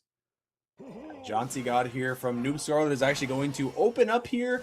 Looks like it's going to be just a mini Warden walk here. No Fireball. Going to actually zap out the 2 Expos here. Can they get it? Looks like yes. Doing some damage to the cannon, which is also very nice. Trying to get the max value. Trying to also set up the funnel. And then should also push into that Eagle Artillery. Remember, this base earlier, I think, was actually a Yeti bomb that went down, but now just deciding to go directly into the Eagle. But that does leave the Town Hall on the opposite side, so we're going to have to see how that is dealt with later on with no bat spells. No bat spells indeed, and the Town Hall is a little bit further in, which means the Slammer or a Blimp would not get the Town Hall that easily. Instead, we have now the huge push going strong into this top right side, and this is pretty much everything entering from there. And I think that we even had the giant arrow, so he did not use the ability just yet, I believe. So that's an interesting decision why the healers all going down, so he has to pop that the Warren ability. That's kind of crazy. Yeah, this opening is looking very crazy, because now all the healers are pretty much gone down, and also Super Witches are taking a lot of damage. Now another Super Witch goes down. All the healers are down. I was talking about earlier how the healers are going to switch, but so many traps, so many baited entry bombs going off. Wow, the CC proving to be very annoying, and wow, this is looking very interesting, Hitsu, because a lot of the army has gone down here. Town Hall is giving you a second star, and that's what he has to go for. Maybe the Queen ability can be the difference maker here. The giant arrow goes off, and the Town Hall is not going. What? Oh no, he had the giant arrow still on his queen. He did not have the action figure, and now he is forced to send the blimp from the opposite end. Can the blimp make it with no traps? All the traps went down earlier, so I think the blimp... Oh, there is a couple traps, but it should be able to get the Town Hall. It is relatively low from the Queen earlier, so does secure the 2-star, but the percentage is very low here. So this is going to be a massive defense for BD Vikings. That is a tough attack. And everything just happened because of this one air defense. The one air defense not going down, being the difference maker, because it shot every single healer in this attack. That was just, I don't even know, like, unfortunate, because I don't think that you would have really planned for that everything is ignoring the I don't know, the air defense there. Yeah, there was just so much going on, like entering the base there. That was like the most baited spot with the minion prints. There was just all the giant bombs, the tornado trap, the ice hound came out, and the ice hound also came out when the troops were inside the tornado trap. So like they were all just focused trying to kill the baited entry, like the hound. So the air defense, nothing's going after it. It took out every single healer. So yeah, unfortunate 50% here, but now it's up to the other side here to get it done on the offense, because we've seen how we have, you know, big defense at the first attack. But can the other team not get too complacent, not get too comfortable, and they really have to deliver on this next hit here? They have to deliver indeed, because they could have a really big advantage with that. We see the super witches again. We see a lot of lightnings and 3 earthquakes. Is that going to be with the fireball or something? Or what is the plan here? No fireball. So what is he going to use those lightnings and earthquakes on? Topside compartment and current tower. Yeah, this is interesting. Going just for the Inferno Tower. Now, you have the Queen to step in. Nice. She steps in to get the Town Hall here. And I'm not sure what the other Quake is going to be, I guess, used for the Town Hall here. So the Queen is doing a good job with the funneling, kind of keeping the army together. Minion Prince is doing a lot of damage there to the offensive King, though. But it should go down. And yeah, we have the double multi. NATO comes out. We still have the CC and the hot cano, though, so that could be very annoying depending on what it is. Ooh, the hot cannel should go into the second stage, though, pretty soon, right? But it's already start firing. We have the earthquake now there as well to do some more damage. The Queen going down because there was no poison invested, or the freeze. The freeze on the candle, and we have the slammer now from the top side, but that eagle on the back end is hurting quite a bit. The second stage for the candle is activated, which means less shots are being put out there, but they are on the healers. Yeah, that Queen just instantly dying to the CC, and the Super Witches are still alive with the healers, though. The hot candle being in the second stage really making a difference. The Eagle's still getting some shots in, but it does go down to the Stone Slammer. And yeah, the Super Witches are staying together. The healers are alive. There is one archer on the left side. It does go down to the Headhunter, though. Now we still have the Yetis, and these Super Witches are going to take the long route. They're kind of splitting up. The Warden, once again, does not know where he wants to go. Yeah, this is like a good split, though, I think, because it's now really coming down to the time, I think. The time is looking solid. It just depends on if this army can actually clear the rest of the back end, though. Yeah, again, the one air defense on those healers is unfortunate, but the Witch has to carry. But there's still quite some defense on the back end. We have one more Witch on the far right side, which is coming in slowly. The first Witch has to survive with that Warden walking around, walking out of reach now. That means the Warden is under fire with 40 seconds left. I don't think that Witch can really make it happen with the one reinforcement, which 30 seconds, that is going to be a photo finish. Yeah, this is looking close. It's going to be all about if the big boy can jump in front of the Super Witches, but even then the time is only 20 seconds. Can these Super Witches get some kind of crazy split here? And even then, they're just so slow. I don't even know if there's enough time here. There's only 10 seconds. It looks like it's going to be coming down to the time here, unfortunately.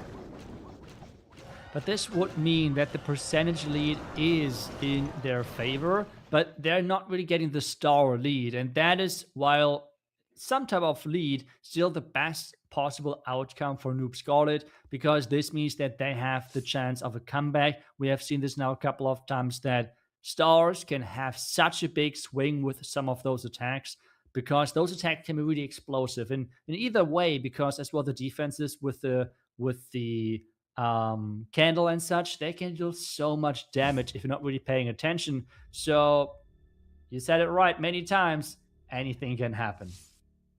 Yeah, it's crazy time and time again. Just when we think that, you know, it's for sure going to be a 3, it comes down to time. It comes down to something happening in the attack. And now we have Noob Scarlet once again with the Super Witches. Now we have a Fireball coming down here. Very nice. Gets the Fireball and gets the Expo there as well. So now I would assume they'd probably go into the Eagle side to try to get the Eagle nice and early. This is also a triple single base, so that means that the Bat Spells can do quite a bit of damage here, as long as the Wizard Towers are not going to pose an issue. And we do have the Catapults in the middle though, so that also can play a factor if he's not too careful. Yeah, sending the arrow across, trying to set up some pathing and funneling. The first black one already collected, so he has to be careful here with the Tessa form. He is having a lot of damage on his Archer Queen. We have the King now as well walking around the outside, so he has to layer another wall break to get into the single front tower, and he has to be careful with the Warden. Oh, okay, there we go with the freeze, keeping him alive.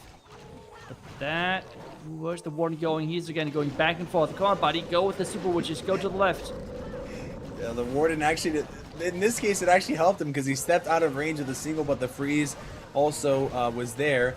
Now the witches are kind of going in and going out. There is one witch only on the outside, which is nice. The King Ability gets used, but the witches are pathing through the middle, which is really important. Now the Catapult with the hero farm, though, is in the middle, so that could be a really big threat. And also the CC has not come out yet, but we do have a blimp for the tunnel, which is going to be very important here. Now, can this Catapult do some damage here to the healers when the witches step up? We're going to have to see. They don't get hit just yet. The single is also locking onto the Queen now, but we still have the Bat Spells. There is no freeze spells left, though. No freeze spells left, but I feel like he has to start with those bats really soon. That's what he does with the far left side. The Town Hall did not go down, though, because of the Super Dragon.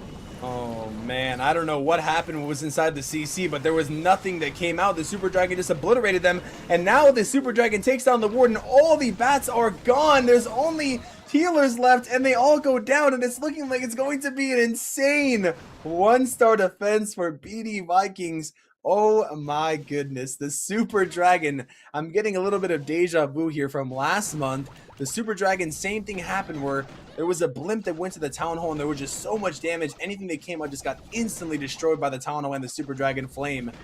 Wow, this is crazy. Oof, that hurts a lot. I mean, they already had the super low percent 2-star where they had to save the 2nd star, and now this happens as well in a golden ticket match. Remember, whoever is going to win this is going to claim a golden ticket match to qualify then for the next stage later on this year. But with 3 stars out of 2 attacks, this is looking really rough in that current moment. And I think we might have lost Termi if the screen here is showing me the current reality. So let's just keep going. I hope that Termi is going to be back in just a second, as he's aura staring into my soul. But we have again some Super Witches in combination with the Electro Dragon. Termi, are you back? Okay, I cannot hear him, but I hope I'm not talking over him or anything is bugging out or anything like that. So if he's back, he will jump in right away. As we're witnessing right now, the Queen charge into that Eagle compartment. We have the Electro Dragon funneling this bottom side. I'm not so sure if I'm the biggest fan of that Electro Dragon. I feel like the last time it did not really get a lot of value with that one.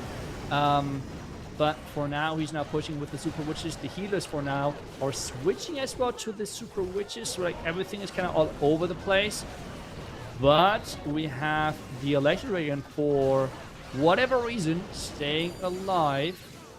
We have the Eternal Chome now activated. We have the King ability activated, but he did not open up that core compartment with that Inferno Tower, which means he has to push a long way towards the tunnel. We see that's the siege to take that out, so that's the good news.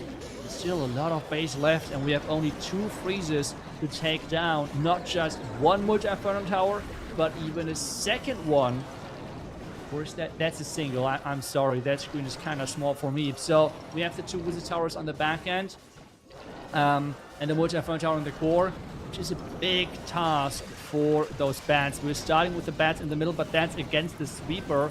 Let's hope that's still enough. They're splitting now a little bit. We have the wizard tower trying to fire back, but everything is splitting, everything is spreading. Can he still make this work? Termi, are you back? I think I'm back. Can you hear me? Yes. Okay, I am back. I don't know if they can hear me from the stream, but I don't know what happened. But I'm back, and I see some craziness happening on the screen here. BD Vikings, the witches are still alive, but there is not much time left here in this attack. Ooh, 40 seconds, and the witches have to go through the small test up part at this bottom side forest. They have to go through a lot of different compartments, and this is not going to be enough for the 3-star, which means we have another 2-star. And even though Noob Scarlet has gotten the 3 stars out of those 2 attacks, there might be still the chance for them winning this match, because if they 3-star, well, then Vikings still need the 2-star to win, most likely. But, I mean, we have seen crazy stuff happening, so I would never say that this match is over, because we could still see crazy chaos happening here. Yeah, really, really big defense here. Now it's, yeah, I don't know. I feel like maybe it's, at this point, any man's game, depending on which side can get the 3-star, which side can get the defense. Yeah, sadly, I don't know what happened there with the connection. Sorry about that, but I'm back, and just seeing the crazy defense. Yeah, now we're gonna have to see what the next attack is in store for us. Well, I want to remind you guys, this is a golden ticket match. Whoever is going to win this is going to claim one of those golden tickets for later this year. And we have now Parrish. I think he was one of those players who earlier today did one of the cleaner attacks. So I really hope that he can claim that for his 3-star for his team and really show us how you have to play those super witches to get great use out of them. We have some lightnings again. He did, I think, a really good lightning attack with his last attack. So let's see how he's going to utilize them and split them, because that's what he did last time. Now we have these Zap Quakes again. Ooh. Multi does go down there. Very nice, getting some more value. Splitting these Zaps there. Now the Wardenwalk is going to try to set up a good funnel here and should be able to go right into the Eagle. Now the Town Hall is on the opposite side, and the K Kaput is also by the Eagle. So this entry could be potentially having some traps here, and the CC coming out later into the attack could also be very, very interesting, moving forward. But now we're going to have the Witches and the King come through. Where is the Queen going to be placed? I'm assuming on the bottom side for helping with the funnel, because we still, oh yeah, the Queen getting placed there, Giant Arrow through. And now we're going to have to see if the Sweeper plays a big role here with the defending Clan Castle, as well as the Minion Prince too. Ooh, that spiky ball to take down that defending seasonal defense being clutch. Really nice for him. Queen at the bottom side fighting for her life with the one healer, because the other healer from her went with the super witches, and that one healer is getting taken away from her as well. We have the Eternal Tome now to protect the troops as they're moving through the core and moving towards that defending Ice Sound. We have seen that time and time again. That Ice Sound can be quite annoying on this back end, because that freeze effect and the ice pops especially can be quite annoying. Yeah, very nice poison spell there, though. The Ice Hound didn't even make a dent. The only thing it did was delay the army. That is a good execution there. The poison spell waiting for the Hound to go down. Now the Witches are just powering through. The Queen does go down here, and now the healers are actually getting burned by that multi, but all the Witches are surviving. The healers can fly away. The Stone Slammer is going to go for the multi eventually, and I think this is looking like it's going to be a 3. Aside from the time, this looks very solid. Yeah, I mean, that should be the first 3-star for Noob Scarlet. And if you set up the pathing and such right, like Parrish has done now in his attacks in the stream so far, in both of them actually, they look so easy, right? But this is really the key moment there. You need to set up that pathing. You need to make sure that those troops are pathing through the base in a controlled fashion. And this is where a lot of those players so far has kind of struggled to really make that work. but this is where you appreciate a clean attack like this even more, because this is going to be indeed the first 3-star for Noob Scarlet, and that means they're going to finish on 6 stars total. But with a percentage overall, this means that we see, if we see from Vikings a 2-star with obviously 50%, then they're already going to win, just because of how the first attacks from Noob Scarlet's team went. But 2-star sometimes can be a challenge in itself. Yeah, I would just say go for the safe 2-star here. Don't try to go for anything flashy. Don't whip out any QC Lalo. Just go straight with the Super Witches. Go probably into the Town Hall, get the Town Hall, get the extra stars, and that should secure what you need to win the match. I mean, you don't really need anything flashy here. You're going for the win, so yeah, all Firas has to do is opening up with a quick fireball, gets the hot candle there nice and early, going to go straight into the Town Hall with the giant arrow, has the witches as well, not trying to risk anything whatsoever, and as long as they get this 2-star, it's going to look very good for them. That's what they're doing right now. Testloon triggering some traps. The king is walking in. I think it was an ice golem popping early. But that's single from a tower, another ice golem, just to make sure that it's really frozen. We're dropping another freeze on there. And then we have now the king ability, opening up everything, giving him access to the back end. And we have the blimp on the back end as well to make sure that that eagle is not firing at those super witches over the entire attack duration. Yeah, the defensive clan castle being a little bit of annoying for the warden there. The warden does end up going down because there was so many headhunters that came out. So now the army is kind of split here. It was looking very solid, but now the multi and the seer minions are doing quite a bit of damage. The freeze goes down on the multi, drop another freeze on the multi once again. And the heroes are going to stay alive here on the defensive end. The bats are still alive as well, but they're kind of fizzling out. So really good percentage, though. I think that's the main factor. It might even be a 3 because there is plenty of super witches with the healers. I think it just would come down to the time, but yeah, looking chaotic, but I think they still have it. Yep, that means we have Vikings getting that victory because they're having more stars and more percentage and maybe more stars. Let's see, but I think that should be enough with the remaining super witches to clear the rest of the base. And that gives Vikings the second golden ticket then of this Town 12 Cup. Yeah, very nice. Getting the 3-star, getting the job done. The most important thing was getting that 2 stars, but of course getting the 3 stars is the cherry on top. So congratulations to Vikings. They are going to be moving forward, getting that golden ticket, which is very nice, and moving up into this bracket here to face their next opponent. That's right, and then we have the animation again. The victory goes to the Vikings, and that means as well that golden ticket goes to them as well. They have to now fight in the lower bracket finals versus Catsusuallymoan. And then we're having the last team waiting in the grand finals, but that's a 7-6 victory right here. Yeah, very nice win. A lot of things happen here in this war, but getting the job done 7-6, and of course the percentage also being in favor as well. And yeah, I believe none of these wars, maybe there was one that came down to time, I think, but yeah, a lot of these wars have really come down to the stars, the defenses, a lot of crazy things happening. So I'm curious to see what's going to happen in this next lower bracket final, and then even in the grand final, what these players are going to have in store, because these attacks have been having me on the edge of my seat for most of them.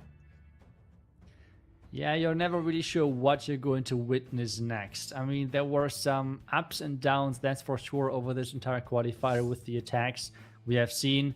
But there we go, the golden ticket animation for the Vikings. They're claiming that second golden ticket now of this Town 12 Cup qualifier. Holy moly, not even talking anymore. That's kind of tough. But let's take a look at the bracket, because we have now the lower bracket final up next with Catsusuallymoan versus the Vikings. And we have not finished waiting in the grand finals. We're gonna have to see who is going to be the winners here between Catsusuallymoan and BD Vikings. It's gonna be an interesting matchup here, and then yeah, whoever wins this will be going up to the upper bracket, and then has a potential to even have a bracket reset. That is, if not finished, ends up losing. Whoever does make it up to the grand final there, but they're looking very strong. So whoever makes it out of this lower bracket final is gonna have a run for their money, because they're gonna have to be on their best gameplay if they want a shot here. But once again, congratulations to both of them for securing those golden tickets. That is also a big win for both teams. Yeah, not finished so far. They have gotten, I think, 9 stars in their first match, 7 in their second because of the 1 star, and then back to 9 stars. So they're looking scary. They are looking really, really scary in that grand final. So you need to have some momentum moving into that, because remember, whoever is coming from the lower bracket has to force that bracket reset and then have to win 2 matches in total, besides the fact that they have to win the lower bracket final first. So a lot on the line, a lot of things need to happen, and we're going to watch all of that unfolding. Yeah, the pressure is on here. Can whoever comes out from the lower bracket have enough momentum to go on and take the former, last month's golden ticket winners? They're looking very strong, but the main focus now is going to be who is going to be the winner between this lower bracket final here. And we actually have a reward, 3 power pancakes. You can scan the QR code, get yourself some power pancakes. It'll max your troops and your spells, or your entire army, I believe, for your next 3 attacks per. So that's about 9 attacks. Combine that with the mighty morsels and you'll have really, really good ranked hits and war hits as well. Yeah, making sure that you're getting the most out of those ranked attacks, getting those 3 stars in, and proving those words in the comments right, that every one of you can just 3-star 5 town levels higher than you. But let's see if that's going to happen, because we have then the next match in our hands in just a few moments, as the players are getting ready with their planning, with setting the right bases, because remember, we have to set up that next match, and that takes a little bit of time here. Yeah, for sure. Now I'm really curious though. It looks like everybody is just using Super Witches, so I'm assuming that's probably going to be the play for the next attacks here. It's just going to be about whether or not they're going to use Zap, whether or not they're going to use Bat Spells, are they going to use Fireball. We've seen, really a bit of everything when it comes to Super Witches. Everybody's been using a variety of different things, Yeti Bomb. So yeah, I'm really curious to see what's going to be the openings here. Maybe somebody whips out a Lalo again. Maybe somebody uses something else besides that, but we can be pretty confident it's more than likely going to be Super Witches. They're just so strong. If you can get the pathing, if you can get the funneling, they're really, really strong. Unless something happens, unless they get baited, but anything can happen. It is esports mode, and a few of these matches have been here, like back and forth. We just don't know. I just want to see what's going to happen in these matches. Yep, it's a lot of things can happen, to say the least. But I feel like overall the best bait to the Super Witches are the healers. I feel like that's why some of those teams are opting not bringing any of them, and instead just the Super Witches, which obviously then brings their own risk with not having this hit point recovery on them. But that is then a different story, I guess, because we have seen quite a few different variations from Super Witches. Yes, it was mostly this one troop dominating, but we have seen them with the healers, without the healers, with the bats, for example, with some fireball. We have seen the queen charge opening. So there were some different opening options, but obviously then always falling back to those Super Witch variations with or without healers. I'm just gonna say it now. Whatever happens in these attacks, they're gonna have to keep an eye out on those air defenses, because those air defenses, when they're left unchecked, they just take apart all the healers. One air defense is all the base needs to take out all 4 healers. And when there's no healers, when you're planning on using them, it's a bit of a different story compared to when you go in without the healers, because you have the expectation that your army is going to be healed the entire time. And when they go down, it's very, very tough, especially on the back end. Yeah, that's right. Like, relying on healers and then having them getting taken away for pretty much nothing, that can be quite frustrating. But hey, let's get into the team comparison one more time in this lower bracket here, because Catsusuallymoan on paper they have the higher stats, But again, we have seen that quite a bit, that is not always the case. But wait a second. Shouldn't that be Vikings on the other side? Yes, I think it should be, because they were the winners of the last match. We're going to find out for you guys in just a second. Wait, if maybe production, if there was a little oopsie or something. But if I remember correctly, we have seen a Vikings clutching it out in the end. But at least the one thing we know for sure is that the Cats team is in the lower bracket finals, because they came from the upper bracket finals. And yes, it seems like it was a small oopsie. So we're going to see Vikings in just a second with the stats preview. Then we can compare them to, because I think they had pretty much the same stats. So that should be a really even match than it is on paper for us. Yeah, it should be very close. I think they had a lot of decent stats there, so we'll have to see, how they actually shape up here in a second. But yeah, we'll have to see.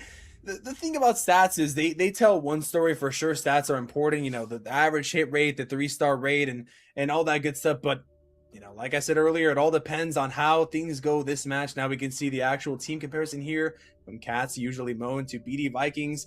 The average destruction looking very close. Average stars, the 3-star rate is in favor of Catsusuallymoan, though. Losses are kind of similar, but the win streak is also on there as well. So yeah, okay, now it's still more one-sided than I thought, to be honest, with Catsusuallymoan. But we have said this multiple times, or you have just said it as well for sure, that the stats can show one story, but this is not really then how those teams for sure going to show up in their matches. We have seen a lot of the teams' ups and downs over the different stages of this tournament. So anything can happen, that is for sure. Let's take a little bit of a peek on those hit rates. For Catsusuallymoan, we have quite a big difference in 3-star rate between the team members. While on the other side, we see way more balanced 3-star rates, I would say. So let's see how that's going to unfold.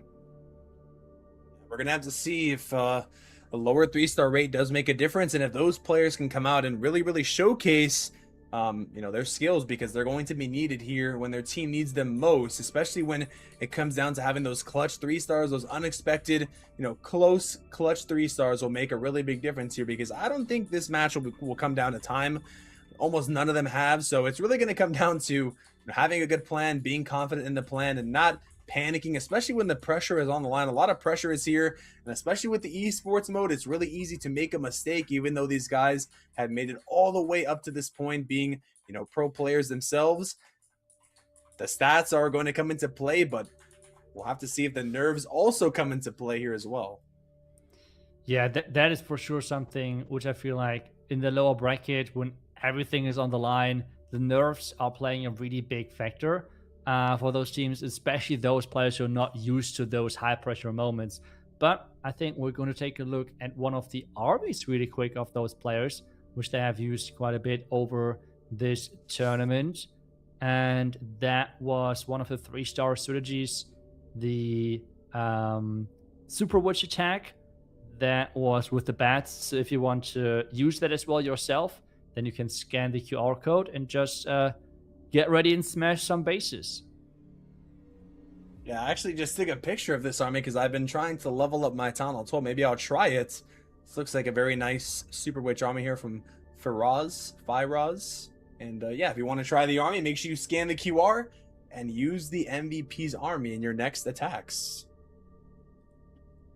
And that means just going through that a little bit one by one, but we had, I think, only 3 Super Witches, which is on the lower side, but I feel like it gives you more than of the other troops, which in my opinion is just something which might be even more important. The funneling is a lot of times the unsung hero when it comes down to really pushing those troops, which in the end shine in the right direction. Because if you have Super Witches or whatever the troops might be walking in complete wrong directions, they can be as strong as they want. It is a really high chance of your attack falling short, But instead, if you're adding a few troops around them, like baby dragons or other troops, to really push them into the right direction, that can have a really big impact. So that is for sure something to consider and be aware of when you're picking your army. Yeah, I really like I honestly like the three super witches, because it's nice to have a lot of super witches in your army, but you're really relying on them to get the damage versus, you know, getting the funneling, having the healers. I feel like it's a more safer approach, but especially in matches like these, you can't always afford to go and play it safe. You know, you have to worry about the time. But yeah, we've seen once if you can get the funnel, the army is very strong with the healers, the three super witches. As long as they stay alive, they are so strong. Yeah, that's really the key then there, because I feel like, just trying to remember, but I feel like pretty much every fail we have seen, it was some issue with the funnel where the troops were splitting, or the one unfortunate incidents where we had the healers all getting sniped. But otherwise, it was always the funneling, the troops splitting too much or something like that, being the cause for the non-3-star attacks. And that is then something which those players have to be aware of, and where they have to invest in this a little bit more power on the outside while lowering their power with the main push. But that's worth it if they go into the right direction in the end.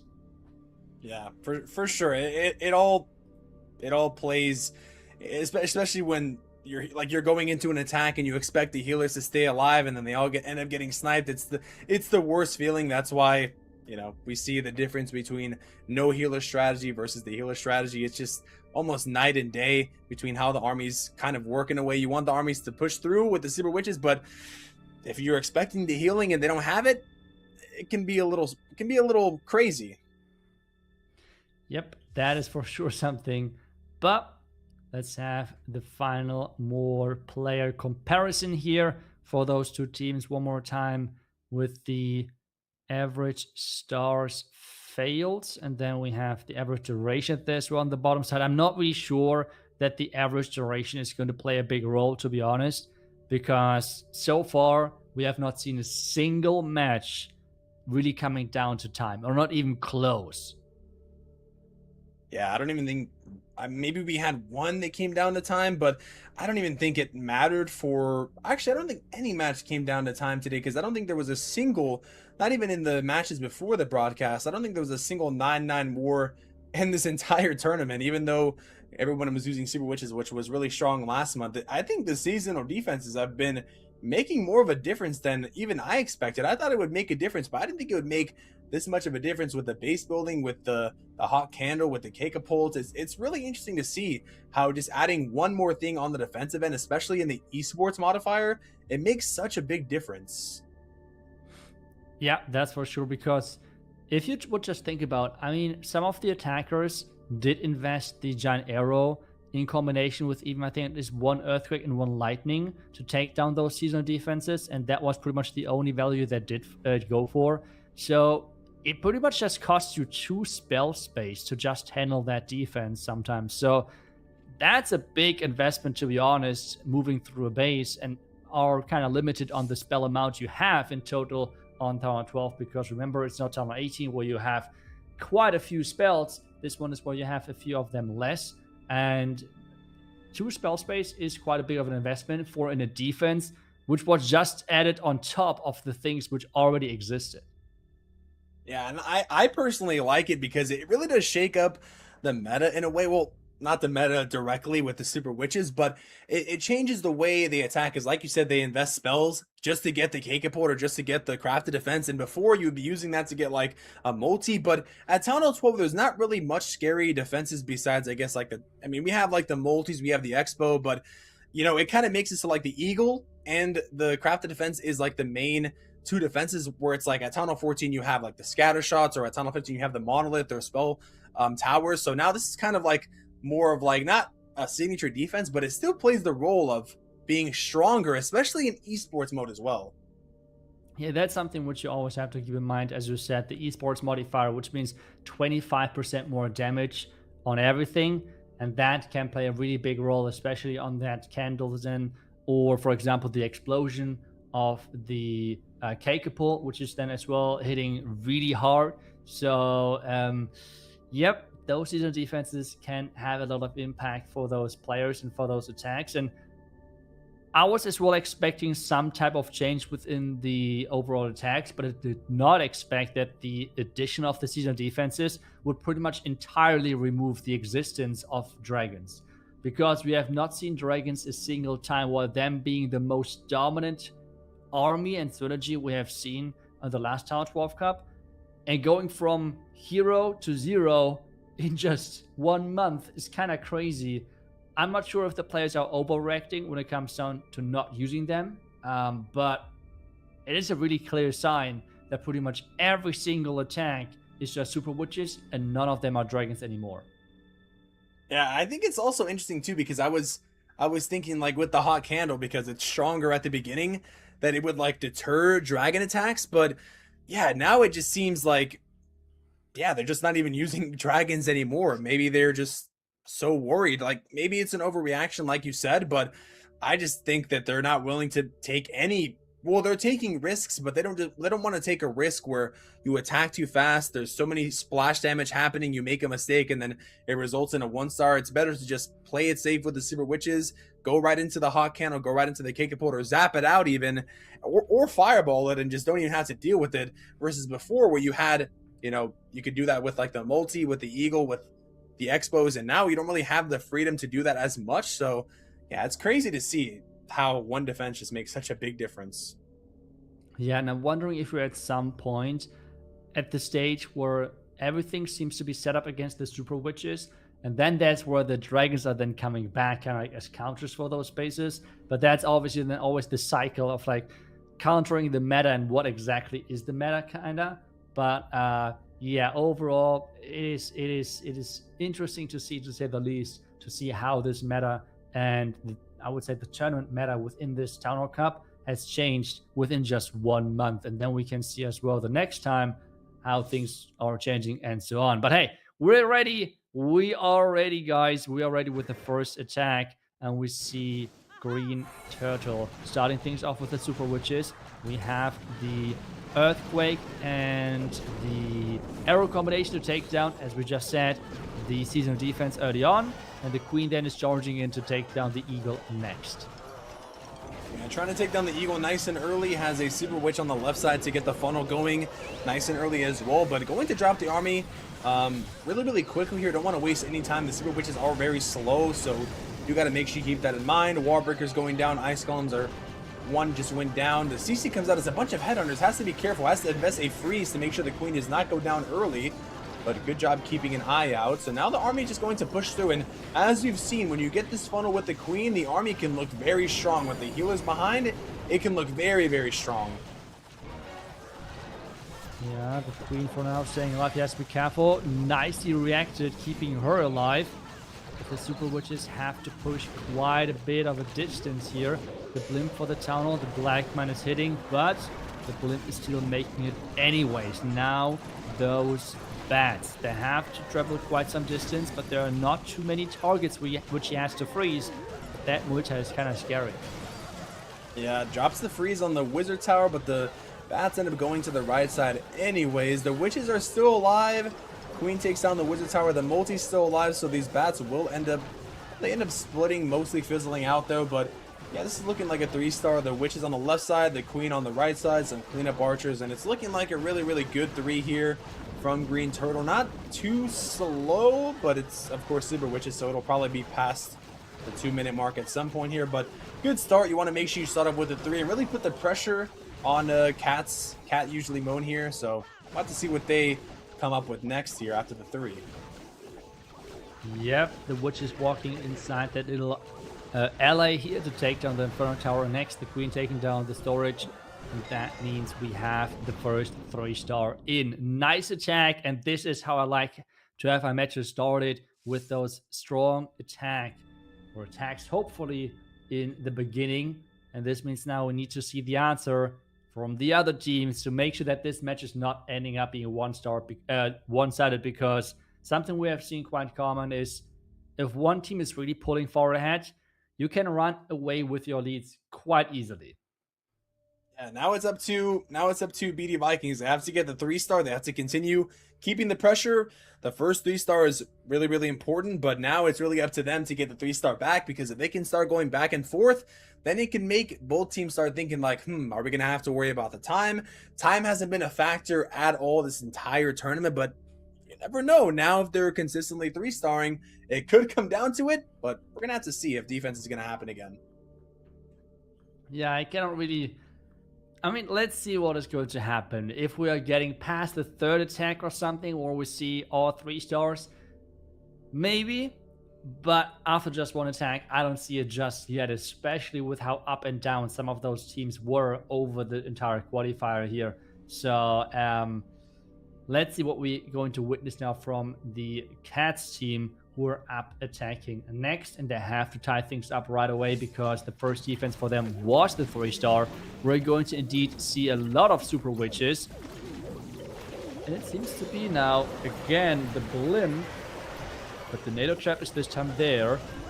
They need to make this work. We have seen this attack earlier already against this base, where he did spread things out for, with the super witches, but it was from the left side. Now he's switching the side. Maybe he was scared of some baits. Yeah, and this was the base earlier that we saw with the air defense killing all the healers, entering into the top right side where it was completely baited. So now I think Carl took that into account, is actually attacking in the bottom side, does not want to risk going into all the traps, all the tornado traps and everything there, especially the air defenses are all the way in the back as well. Now we have the Ice Hound also luring the witches and the queen. A couple of witches are going, all two super witches went on the outside. So now the army is splitting. We have 2 super witches on the top side. We have 2 super witches on the bottom left and a regular witch. Pretty solid poison, but yeah, now with the army splitting here, there's 3 multis. I don't know. Ooh, that's kind of tough, but he has the frozen arrow on the Archer Queen, so she might be able to get some work done in the middle of the base here. He has to make sure that that Queen is getting at least one of the multi-front towers. Starting now with the bats, maybe they can tank and maybe they can help. We have the Queen going down though. Those bats have to work a lot to get that base 3-star. They're even splitting now, which is the worst case possible for him.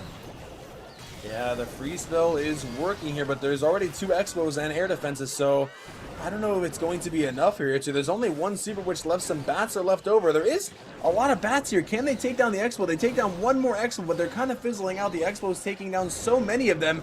Oh, the expo is actually distracted by the big boy. Gets the mortar. Oh my, the air defense goes down. The cannon goes down. There's a minute left. Are these bats going to be able to finish off the base here? Ooh, the minion prince is the one big factor here, but I think with so many bats, they should kind of melt the minion prince here. He has 2 big boys as well tanking for the super witch, so I think he should be fine. He has still another wizard, an archer as well, which he can put in there. Now the important part of this attack, we have the minion prince, and he's going down, and this means the cats are in this one as well. Both teams starting off strong with those 3-stars. Nice job. Wow, I can't believe the bats made it all the way around. It really shows like when there's no multi-target inferno, when there's no wizard tower, the bats just go crazy. Even against like the double expo and the double air defenses, like the bats still power through, which is insane. I mean, I guess one of the expos was on the big boy, but still the bats went insane. And now Carl getting the 3-star to answer back. So now this puts the pressure back on. We've had before where one team gets a 3-star, one team fails, and one team gets like a defense. But now we have 2 3-stars. So now we're going to see if both teams can still keep the pressure like you were saying earlier.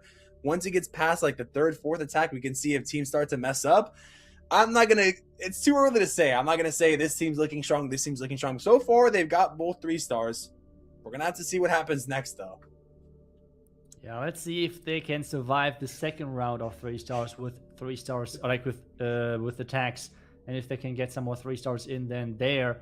But so far, I think we have not seen a single match with the first 4 attacks with 3-stars. Might be the first.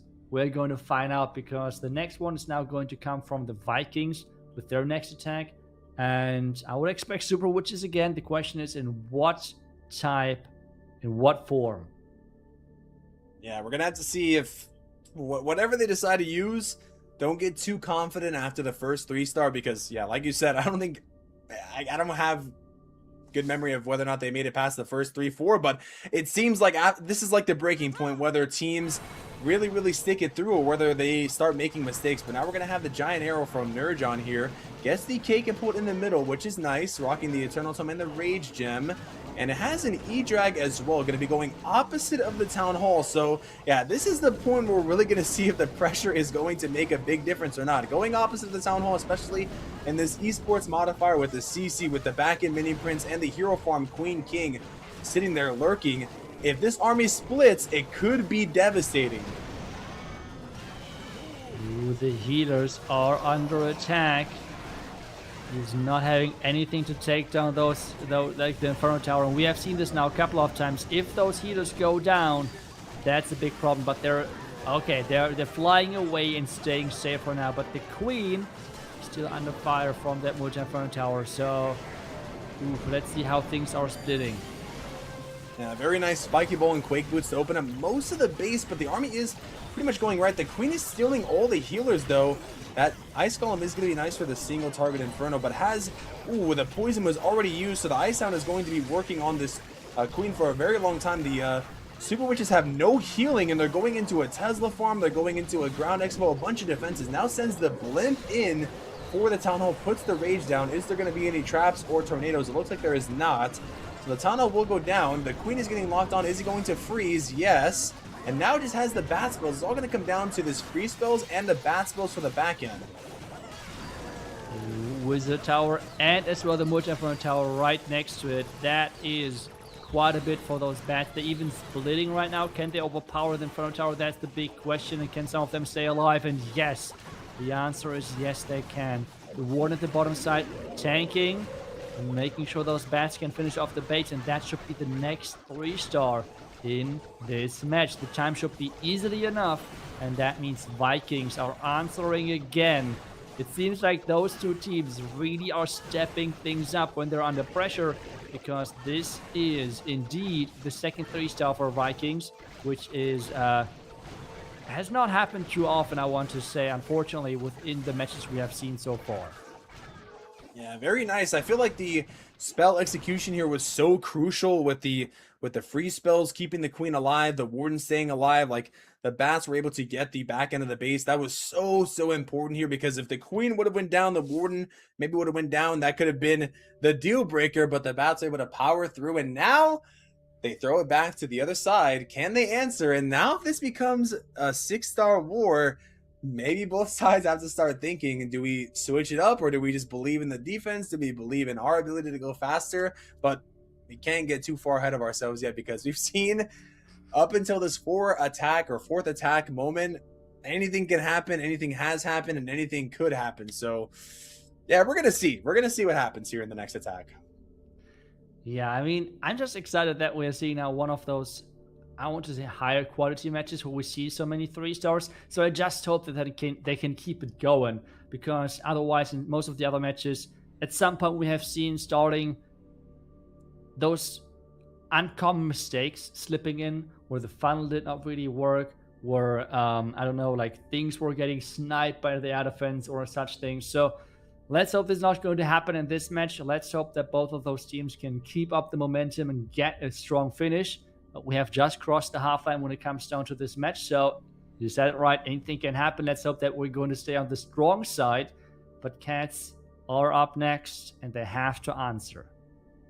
Yeah, and I honestly am noticing like the big difference here too with the lower bracket final, because it almost seems like they've already seen the bases. I mean, this is like really close towards the end of the matches, but now we actually have a Queen Charge Lalo with the Monolith Arrow from Tempest. Queen Charge Lalo in a match where you have to 3-star. Super Dragon is there by the CC, going to Queen Charge the Town Hall. Wow, Itsu, I was not going to be expecting this at all, especially when it's so close already. And I love it. I mean, it seems like the last time he did have the wrong equipment, because he had the healer puppet and the action figure. This time around, though, he is running the Monolith Arrow, which is quite a bit support for his Queen. He has to be careful here, though, with those 2 flanking air defenses. He can easily lose those healers there. So let's hope that he is keeping them safe. Queen some archers in there. I mean, they're not the fastest, but they will get the job done at some point for the healers. So really good opening here. Another rage. There's the freeze now, but this air defense has to go down. Yeah, nice balloon as well. The archers put in that work on the air defense as well. Is it going to go down? It's barely... Oh, it barely goes down. Wow. Now the healers are taking so much damage from the Catapult. And they end up going down from the Catapult. Oh, but he gets the Town when he gets the Valley. So now it's just really going to come down to whether or not this Lalo could be really, really good here. Because we have triple singles. And the Queen is going to end up going down. Is he going to try to keep her alive? That's the big question. No, she goes down. Now it's going to come down to the Lalo execution here. Can Tempest get it done? That back-end sweeper is going to hurt him, but let's see. He's sending in the slammer from this bottom side, but there is the Tessa farm. Remember, we had all the black mines in the bottom side as well. It was the healer and giant arrow bait we have seen earlier, trying to send another Loon in there to tank some more black mines. Really nicely done. That back-end looks scary still. He has quite some spells left though, so he could make this work. That would be so cool. Come on. Yeah, there is so many balloons left over and a lot of spells, so it's going to come down. Can he freeze the Sweeper, Expo, and he gets the Expo and he gets the Sweeper and the Archer Tower, which is nice. Rages the balloons. Oh man, Itsu, this is looking like it's going to be close. Is there going to be traps? I think he has it. Itsu, we just witnessed a Lalo and a must 3-star lower bracket final. Tempest getting it done with the Lalo. Is there going to be enough time? I think there should be, right? Ooh, that's going to be so close. The giant trap. It's like 25 seconds. The Barbarian at the top side taking on the Bitter Hut. But he needs a really good split now from those Loons. 18 seconds, no chance, right? The gold mine is going to stay alive on this top right side. Yes, no split. No. Oh, Itsu, I wanted this to work out just like you. But it looks like it's not going to be enough time and has so many balloons left over. I jinxed him. Oh, man. 94%. GG's nonetheless, but just not enough, especially when the pressure is on the 3-star. But very cool to see a Lalo in this lower bracket final, though. It was so unfortunate that we have seen then the Catapult switching onto the healers, because he popped that Queen ability, which means she was invisible for a second, and then the healers, I think, targeted the Catapult targeted the healers, and this means without healers, a Queen charge is quite challenging. So, tough. It was really, really tough to watch, because that plan and everything looked so good in the beginning, but then falling short is really unfortunate, that is for sure. But hey, this means getting back to the match, we now see if Vikings getting the next 3-star, they're going to win this match. So they have everything in their own hands. But I feel like this is the position, as soon as teams are getting to that position, this is where crazy stuff happens. Because we're going to see silly mistakes, which usually do not happen. Is this going to be the same case here? Yeah, now the main thing they need to do is just focus. Make sure they do their plan. Don't get too complacent. Don't get too excited, because if you get too excited, you're like, oh, I just have to get this 2-star. I just have to get this percentage, and that leads to you failing. So now they're going to go in with the Super Witch. The Town is actually on the outside here, and now they really need to capitalize here on the defense that they just got, because as long as they can, then they'll be able to move up to the grand final against Not Finished. But they have to make sure they focus on this attack first. Don't make any silly mistakes, which we've seen time and time again when we think it's all in the bag. It is not yet until it's over. That's right. And we have that Queen working her way towards the Town Hall. I feel like she was supposed to go into a different direction. Rage is too late, and this is now where the party begins, because those healers are getting shot, the wall break is getting spray trapped, and the panic mode is activated. Oh man, the CC troops are coming out. Still has a blimp for the Town Hall, which is going to be the most important thing. You really need to make sure you get the Town Hall at all costs. There is a sweeper there, but yeah, now things are going wrong here. That's why you can never call it too early. The healers are still alive. They were getting a lot of damage. There's some traps here. The King can do the spiky ball and Quake Boots. Yeah, very nice opening on most of the base. But yeah, really needs to make sure that this Town Hall goes down no matter what happens with that blimp. Oh my, he used a Stone Slammer on the opposite side! Oh my, Itsu! There's no way this is happening. Oh my goodness. Wait, okay, he is really confident that he has enough power. And the Slammer is now even opening up the compartments of the top set, which means his troops are not even getting pushed towards the Town Hall. We have few Super Witches, but they have no healers on them. I can't believe what I'm seeing here, Itsu, the Minion Prince! Oh my goodness gracious! I mean, as soon as one of the teams is in the leading position, the party begins and the zoo, like, it's like the circus music is starting to play. It's still a long way to that Town Hall, but I'm not sure if he gets that second star. And if he does not get that second star, this match is going to flip on its head. I can't believe what I am witnessing. He had 2 free spells. He had the blimp. I think all he had to do, oh man, he needed to get the 2-star regardless. And now this just literally opens the door for anything to happen. The witches are so slow. They're going to break through, but I don't think they're going to make it to the Town Hall. It's even if they had the firepower, which I don't even think they have the firepower. They're going down. One invis goes down. The Warden is barely out of the invis. He's going to end up, I think, going down. Yep. Oh my, Itsu, what just happened? I mean, I am now just scared from the other side, because we now have Catsusuallymoan in the exact same position, because they have now everything in their own hands. And that is scary. That is scary because, yeah, we have seen things happen when teams have everything under control and in their own hands, and it's usually not good. So let's hope that they can play it like they have done so far and get at least good percentage 2-star, I guess. Yeah, I mean, wow. I'm just honestly speechless, because that, as soon as I saw the Stone Slammer, I was like, oh man. But now it's up to the other side. Can they capitalize? Or I don't know. We're gonna have to. I really want to see this last attack. This is the most insane war, I think, out of all of them, because now I just don't know. Anything can happen. Yeah, I mean, I'm wondering, what was the decision making? It's like you have the siege, everything is going wrong. You have 2 options. Plan A, go for the Town Hall. Plan B, go on the most risky opposite side, and he's picking Plan B. Yeah, it's, I don't know. I don't understand it, but hey, there has to be, maybe there was some decision which we don't understand, but let's get back to the next attack, because now Catsusuallymoan have everything under control. Maybe. And we see a non-healer attack here. Most likely some healers from the healer puppet. But otherwise, no healers brought in his army. Yeah, I was worried for a second. As soon as I saw the Yeti Bomb at the Eagle, I'm like, there's no way he's going to go opposite of the Town Hall, right? But now one Super Witch actually ends up going down. The poison is nice here for the Ice Hound. The King opens up the compartments. Now the Minion Prince on defense is actually doing so much damage. The Super Witches have split a little bit here. Oh no, the Super Witches are going to the right side.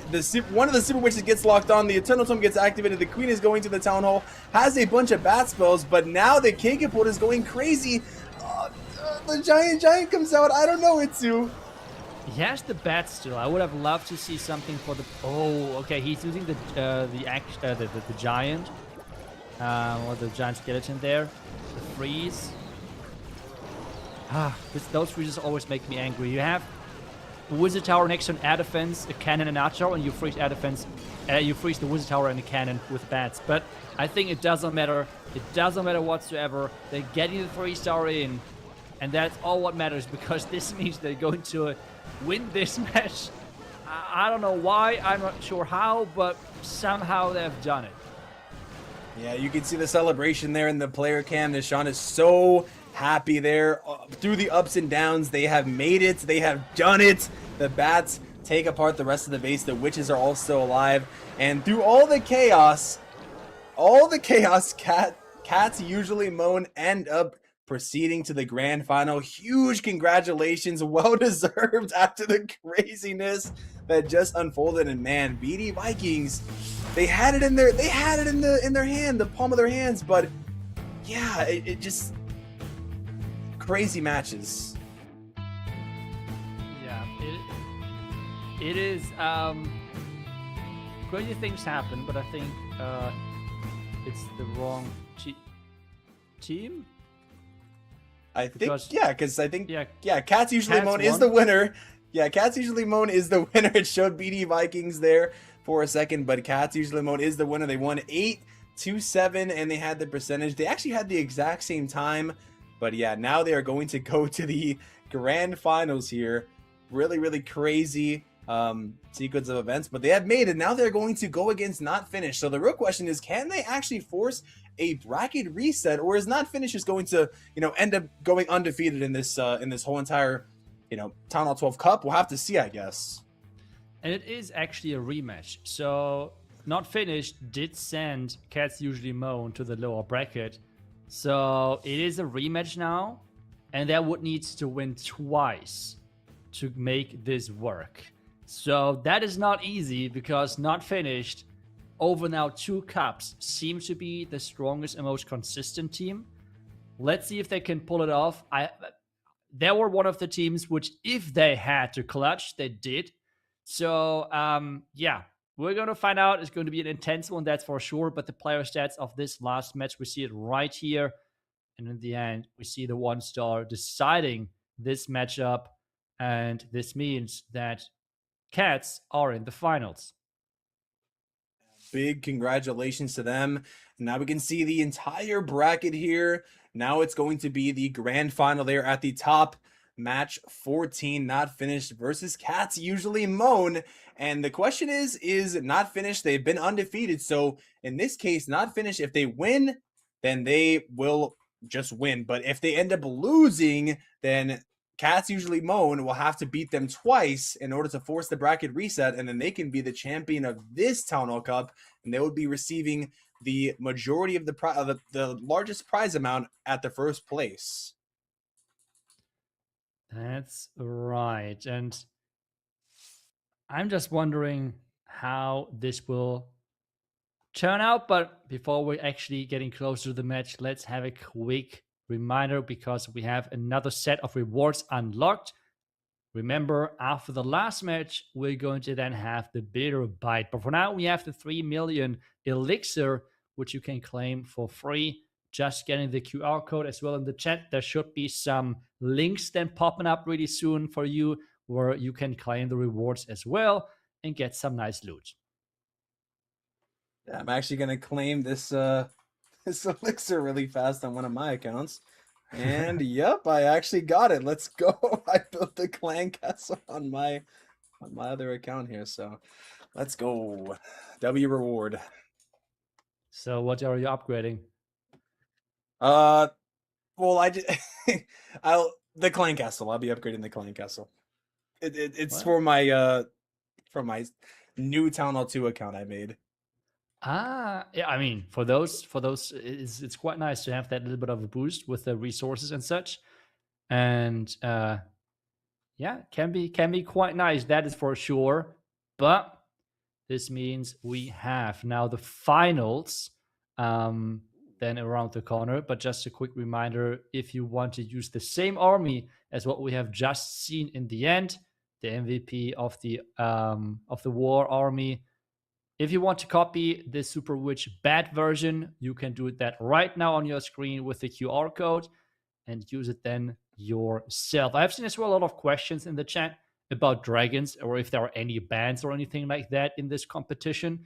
There are not. It's just that Super Witches are just so much better compared to everything else. And dragons are suffering quite a bit from the new seasonal defenses with the Catapult and as well the Candle, because both of them attacking air, and especially dragons are really strong with the bats together on Town Hall 12. And, well, having 2 seasonal defenses now getting added, which in fact are dealing some type of splash damage. This means then where that most used air strategy is, nerfed quite a bit. And this is what we see pretty much only super witches, except the 2 times where we have seen the queen charge Lalo. Yeah, those Queen Charge Lalo attacks, I have to say, they're so exciting to see. But unfortunately, I think both of them came down to time. I think the first one also came down to time as well, or maybe it was close to power. But either way, it's fun to see, something different when we're seeing a bunch of super witches, even though it's, a bunch of different variety. We're seeing a lot of super witches, and I think we're probably going to see the same thing here. I know that Not Finished did have some pretty good bases, especially I think they had one with the hot candle, which was really good. So yeah, we'll have to see. We'll have to see how it goes, but I think we'll probably expect to see super witches, and we'll probably most likely see Kakapult, unless they're trying to, maybe they're thinking about time, they'll go for like the hot candle to, bait out an entry or something. But I'm also curious to see what they're going to have in the clan castle, because if they're thinking about time, they might use the Ice Hound. But if they're trying to like actually bait attacks, maybe they'll go for super minions or headhunters or, rocket balloons. I think would probably be, I don't know. I'm not a pro, but I just see the difference when they have different CCs. It seems to make more of a difference. So I'm really curious to see what CC they're going to have, because that can determine the bait and how the attack goes wrong. Yeah, I think in the last match from Not Finished, we have seen a mix in Clan Castle. So just to make sure that they're not predictable, which has worked quite well for them so far on the defensive side. But let's take a look at the stats overall. I mean, we already know Not Finished, out of all of the teams which have joined this competition, have the best stats on average. But we can say that all day long. As long as you're not showing up when it matters, it is not worth anything. We have seen Not Finished already getting a 1-star earlier in this competition. They were still able to win, which is impressive in its own. But yeah, so stats-wise, they're looking really dominant. The question is, Catsusuallymoan, can they somehow compete versus that? I have to say, all the stats aside, I mentioned this last month, but I like Not Finished. I like their logo because it looks cool, but I didn't mention it now, but Catsusuallymoan, their logo is just so cute with the little cat and the trophy and the little crown. I think it's so funny. I mean, but that's not how you win cups, right? You're not winning by the logo. Yeah, that's true. That's true. But let's take a look at the player stats here as well. Is there anything standing out? Okay, never mind. Stats are gone already. Hopefully we're getting closer to the match itself, but I feel like overall we have seen both of those teams, the stats now quite a bit over this broadcast, so we should know most of them anyways, but never mind. Back to the stats. Okay, let's see. Okay, the one thing which I always like to look at is if they are in the average stats or 3-star rate, if there are any standouts. And standouts, by standouts, I mean, unfortunately in the negative way, because I feel like those are the players which need to show up the most. And while on the Not Finished side, we see like they're really close, or in the 80 to 90% 3-star rate. On the other side, though, we see that Tempest has around like only a 60% 3-star rate. I think this is where we have seen the Queen Charge Lalo coming in. I hope that he is, pulling that off again, but making it successful this time around. That would be quite nice. But we're going to find that out, because the match should then start really soon, hopefully, as the players are getting ready with the bases and planning things out. Yeah, I'm definitely going to be keeping an eye on Tempest as well, because I'm really curious to see what he's going to do now. Is he going to try to do the Lalo again, or is he going to try to do, Super Witches? I mean, this is it. I mean, they have to win. Catsusuallymoan has to win in order to force the bracket reset, or Not Finished is just going to, win the whole thing undefeated. So if they want, in my opinion, if they want, the best chance, they might have to switch off of the Lalo. It's the most entertaining to watch, but if he does go with the Lalo again, he has to make sure that he gets the 3. He has to watch out for the time. Otherwise, Not Finished is just going to use Super Witches. They're going to stick to their plan. They're going to stick to their funneling. And, they might end up taking the win here. Yeah, I feel like the attacks from Not Finished when it comes down to the Super Witches were the most controlled ones. And just getting those troops in the right direction, funneling them accordingly. And if you have the plan of like a Queen or Warden walk into the main push of the Super Witches, those usually have worked as well quite well. And I feel like that is really the big difference maker between the teams so far, because all of them, they all know how to play, but it's just all about then if you can execute that on the esports modifier, which is the crucial part in this exact moment where you have to attack. Yeah, and now is the big time to show up, because you don't want to get too complacent and too excited. But now we have the Town Hall Cup 12 roadmap. Right now we are in the August monthly finals in the middle, so the top 2 teams are going to qualify directly for the World Finals later on this year. And of course in September we have also the monthly finals again, where golden tickets are going to be given out. And we also have the last chance qualifier, and we have the Chinese qualifier as well coming on later on this year. But yeah, now we're gonna have to see who is going to get the win here, because that's the big question. They already got the golden ticket, but of course the prize money is always nice in the end. Yeah, the prize money is always nice to have. You can see it here on your screen again, with the first seed getting the $990. And remember, this is as well then with only 3 team players, because if you would compare that then to the Town Hall 18 competitions, that is then always 5 players, which means you have to divide that price by more players. But in total, that should be around the $2,500 mark. And this is then the prize pool for this monthly finals.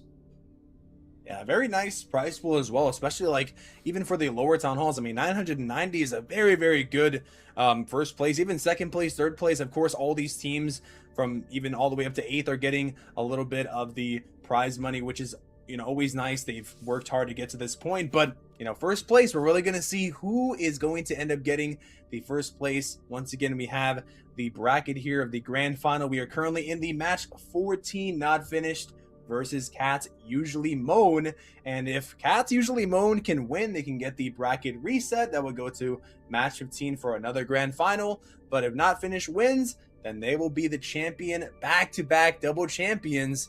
We'll see if they can get it done. They won last month. Can they do it again, though? Can they do the Zeus? Can they win every final qualifier? That's the question. I mean, every is still like, we still have to figure that out. But so far, can they win the first 2 qualifiers? We're going to find out that pretty soon, but not finished for sure. Looked really strong in their matches so far. Having the one oopsie with the 1-star earlier on. But besides that, all of their attacks were really controlled. And let's see if they can pull that off again with their attacks now then. Yeah, I'm really curious to see what's going to happen. I mean, last month we had not finished. They came all the way down, or they came all the way up from the lower bracket. They ended up losing. They ended up beating the team that ended up, you know, beating them in the upper bracket. They came all the way down from the lower bracket, came up, I think forced the bracket reset, and then ended up winning the whole thing. But now, could the same thing happen to them? Could Catsusuallymoan do the same thing to them? That would be crazy if they somehow ended up winning from the lower bracket. But not finished is also looking very solid. They have really, really good stats. They've had really good performance and really, really good bases. So I would say that it's more maybe leaning in favor of not finished, but just in the esports modifier with the crafted defenses, you just never know. It's so easy to make mistakes now. Getting baited on the CC, missing the giant arrow. I mean, you know, it's just all going to come down to whether or not finish can just close out the match, or maybe Catsusuallymoan has some momentum. They have the fire. They come up from the lower bracket and they can cause a reset. Yeah, I'm wondering if momentum-wise and mentally it is an advantage how they have won, or a disadvantage. Because let's be honest, if he would have just seen Vikings going for the safe 2-star, they would have been out. There's no way around it, kinda. But now, with how they have won, I'm not sure, maybe that's it's a good feeling, but at the same time it's a weird one, if you know what I'm trying to say here. So let's see if that's playing any role whatsoever, or even if they care about it. But I think at this point they just need to stick their head into this match, into this next match, give it their all, and see if they can beat the undefeatable Titans, which it seems to be at this point of the competition. Yeah, it's gonna be interesting to see. Can Catsusuallymoan? They had a really interesting last match against BD Vikings, but you know, anything can happen. Maybe they're feeling a little unsure. Maybe they're feeling like, okay, last match didn't really go, you know, to our favor too much, but we ended up pulling it ahead. However they got it done in the end. Now they just need to, honestly, they just need to forget all that has happened in the previous matches and really just focus on this match, because yeah, it doesn't even matter how close their previous matches were, whether they won in fashion, whether they won in, you know, crazy easily or not. It's going to be decided by how they do now against Not Finish, who has good attacking and great offense and great defense. Yeah, you need to be for sure at the top of your game to win this first finals, because that's the next thing, right? They have to not just win once, but they have to win twice to first force the bracket reset and then win that second match in the grand finals. So a lot on the line for them, that is for sure. And on the other side then, we have the team which did experience exactly that from the other side, coming from the lower bracket, getting and forcing that bracket reset to then in the end winning that champion title of the qualifier. You have said it already, and yeah, I mean, it is a challenge. Yeah, and if I'm not finished, I would make sure that I am locking in, using my best attacks, doing my best, because you don't want to give, you know, Catsusuallymoan any kind of confidence whatsoever. If Not Finished somehow ended up not closing out here, that would give Catsusuallymoan so much confidence, and they can potentially come back and win in the reset. So you really have to just try to beat them here, because if you let them win at all, they are going to feel so confident, and then you're going to be you have to make sure you close out here. But Catsusuallymoan, we're going to see how they go. They're going to not make it easy. This match is the grand finals, so we're going to have to see how the teams perform under the pressure, where it matters the most. All the prize money, everything on the line. We're going to have to see. And the timer has run out, so this means we should be really close away from our first attack of this grand final match. And that's right, it seems like we're loading in. The first attack is against Not Finished. And this base has defended already earlier. And look at that. We see something completely different. We see the Super Wizards. This time around, though, with not... That's an early warning ability, but this time around, not with the Super Giants, but with the Golems instead. Wow, this is looking like a really crazy opening. We have triple Golem with Super Wizards. This has not been seen, and even last month, the ward ability got used so early. Now CC comes out, there's a Race Wheel that's activated on the Yetis. The Yetis are on the Town Hall, and now a lot of the Super Wizards have gone down, and is the Town Hall going to go down? It does, but the defensive minion prints and the defensive CC have done so much damage. Now the bats are going to come in from the bottom side. The bats are going through the left side, dropping the freeze on the multi, but now the CC super minions are still alive. The warden's getting locked on by the single. The bats are trying to move through. This is looking like it's going to be a defense issue on the first attack against Not Finished. And this base is just defending and it's defending. We have seen already that it defended against Cats already. They have now fate versus this base twice, I believe, right? Because in the upper bracket final, we had this matchup already, and they did try to attack this base already with Super Witches. And this time around, they tried something different, and it did fall short quite a bit, actually, because the Super Minion is clearing out every single cleanup troop, and this means we are at around 70% 2-star. That is quite low for those players. Yeah, that is very unfortunate. I was excited to see a different army other than these Super Witches, but it's going to be a 68% from Carl here. Now Catsusuallymoan not having the strongest opening and Not Finished has a really, really good opportunity to take advantage of this. All they have to do is just go not even look at the drawing board, just look at their attack, make sure they're feeling confident, and take advantage of this. They have to take advantage of this. If they don't and this war becomes scrappy, then that's when things can be any man's game. It can be any team that can win. But right now, Not Finished has a crazy advantage in the grand finals. 68%. It is on the lower end. I really wanted to see the Super Wizards do the work, but just the early ward ability, all of them ended up splitting. The CC ended up coming out. The minion prints in the middle just did so much damage. And now that puts the Not Finished in a really good spot, and it puts Catsusuallymoan in a really interesting spot. Now you just have to focus, not finished. All you have to do is just go and get the 3-star, because we've seen time and time again, teams get too excited. They don't go for the town hall. They miss the town hall, and then they end up getting 2 stars or 1 star. Now is the time to just take advantage of the lead and move forward. It's always so much easier said than done. I feel like just take advantage, take the lead, which you have now in theory, but we have seen this so many times. I really hope that we're not going to hear the music of the circus moving and playing as we are progressing in the attack, because we have had that many times. We have now the Super Witches back. We have the Queen Shot from the bottom side. We have the one Testoon flying in there as well. We have the Cake Bombs getting thrown and the Super Witches as well, starting from this bottom right side. Let's see if we can funnel them. Yeah, nice job taking down the Cake Port really early with the Lightning and Zap there. And now funneling with the Super Witch on the right side. Going to go straight to the middle with the jump spell. This is looking very nice and controlled here. Maybe the Super Witch will split, but it's looking like a really, really solid start. The Queen on the outside. Yeah, this is looking very good. Even though he's going opposite of the Town Hall here. Nice with the Quake Boots. But there is a double single setup. There is a Tornado Trap, activates the warning ability. The Eagle is shooting now. Does go with the CC coming out, Ice Golems. Now, can the Ice Golems prove to be a threat here with these singles locking onto everything?